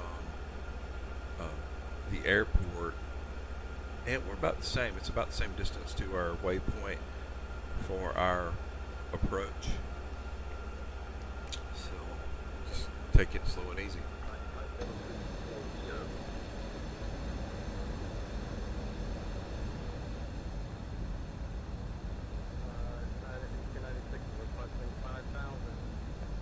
Man, I've got to give you credit. Xplane, like the textures, both the textures, everything in this, and I do have, I'm running an i9, about 64 gigs of RAM, and we're running on a 2 terabyte SSD that's on my board, and GeForce RTX 4070, which there are much better video cards now, or faster, but it seems to be processing real well. But I think a lot of it has to do with these last 2 updates of Xplane. They've done an incredible job this last two times. They've done something different, and it seems to be working for them. So the airport should be somewhere.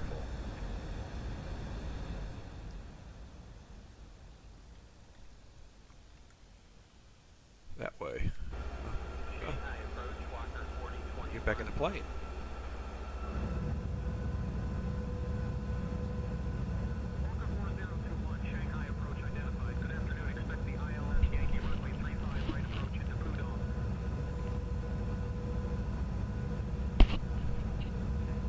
And nothing's on the wing.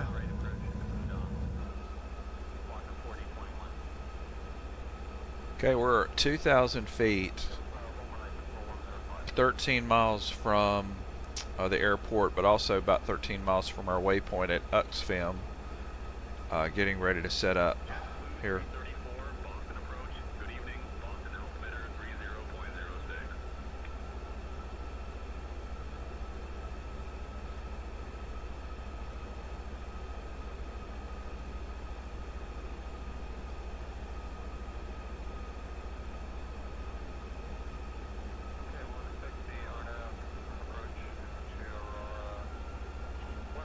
Approach is activated.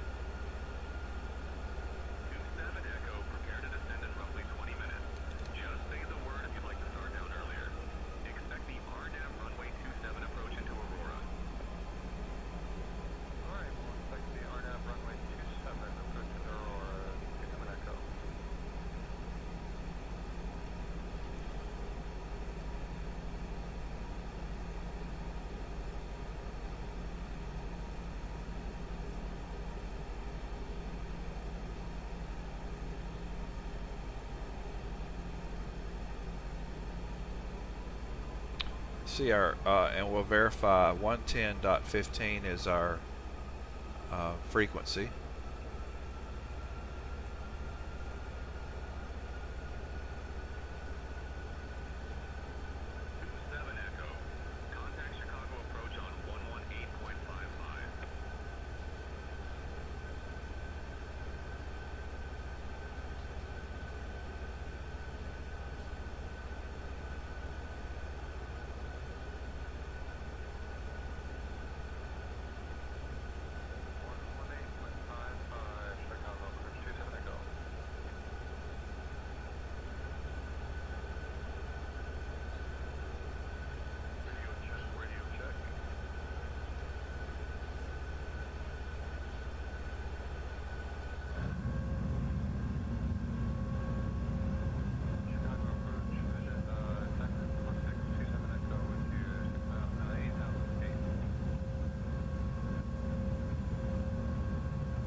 Flaps there at 2.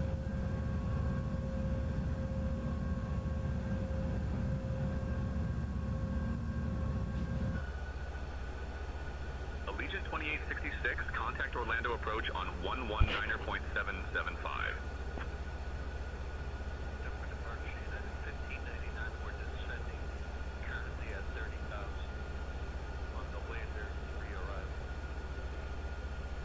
Switching to Orlando approach on 119.77.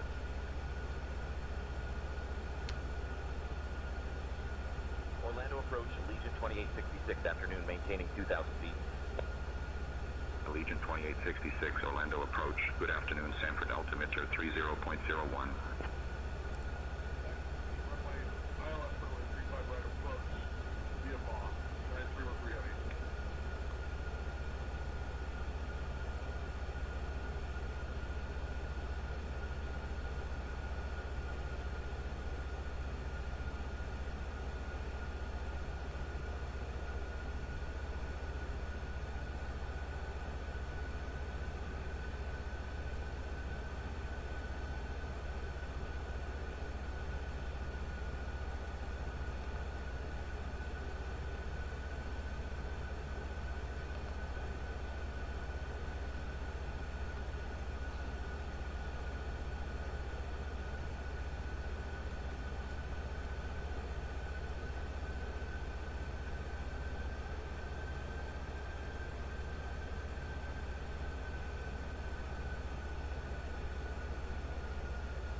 We are now going to Udemy. We're dropping to 1,600 feet, and we're activating approach.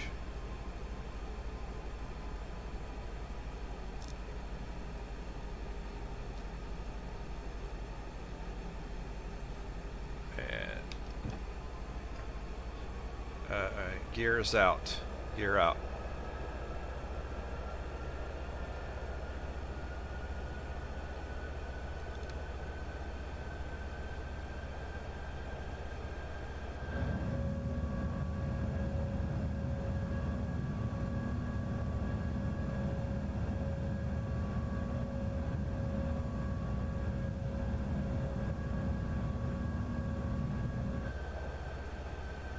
Flaps are at 3.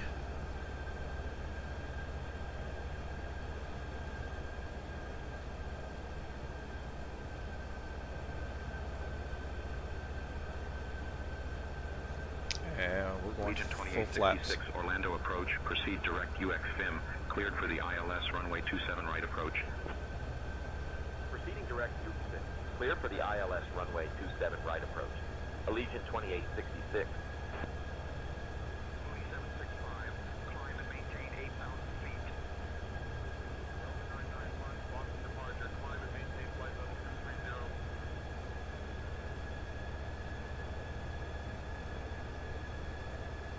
Allegiant 2866, contact Sanford Tower on 120.3.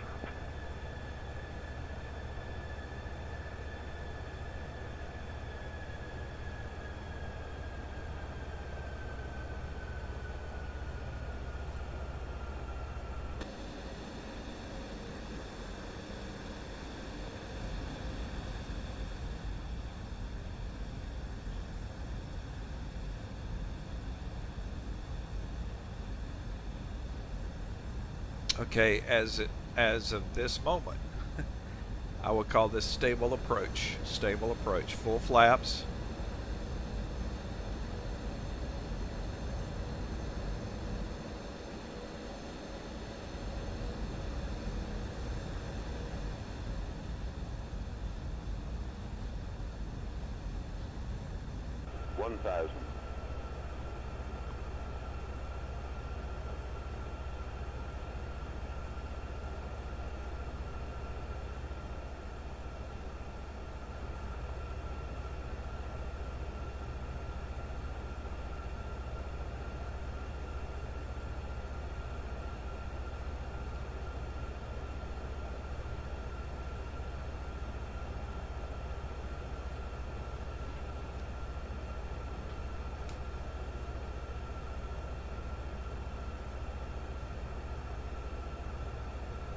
$500.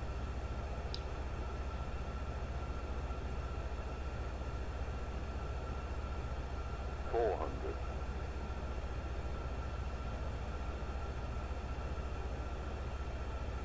$300. Caution, taxiway. Caution, taxiway. 200.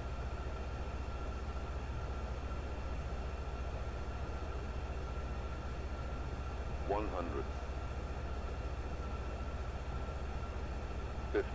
40, 30, 20, 10. Retard. Caution, on taxiway, on taxiway.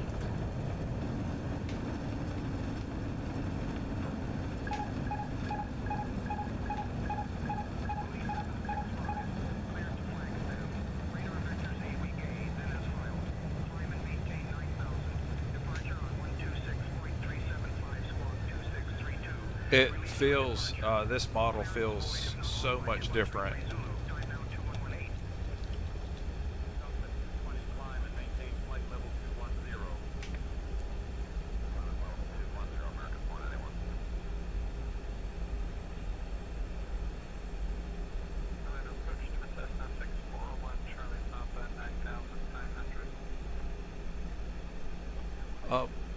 It has such a, it's the way it feels because you're not carrying as much. Your back door is not as big.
see me burning up the rubber there on that tire. Sorry.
Not a great landing, but I'll allow it for it to auto land. That's not a great landing. Shanghai approach 119.075.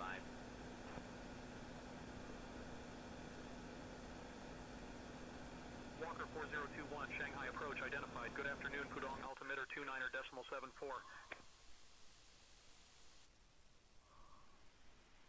Contact Boston Center 123.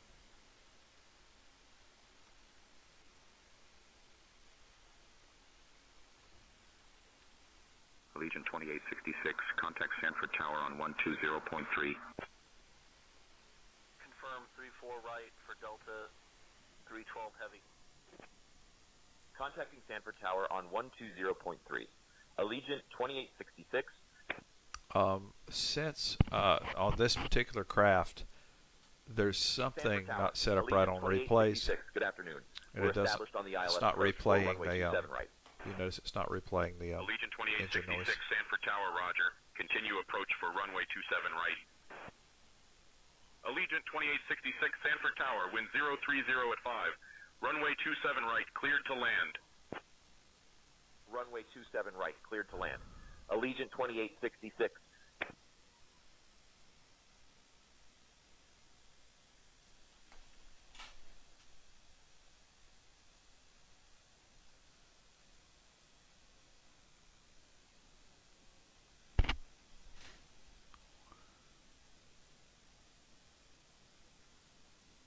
It's not a great landing. I'm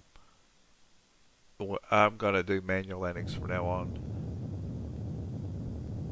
It's not an awful landing, but it could have been smoother.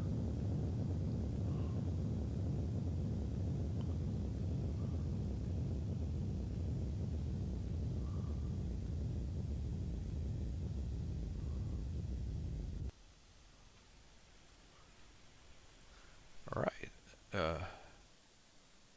We'll catch you on the next one.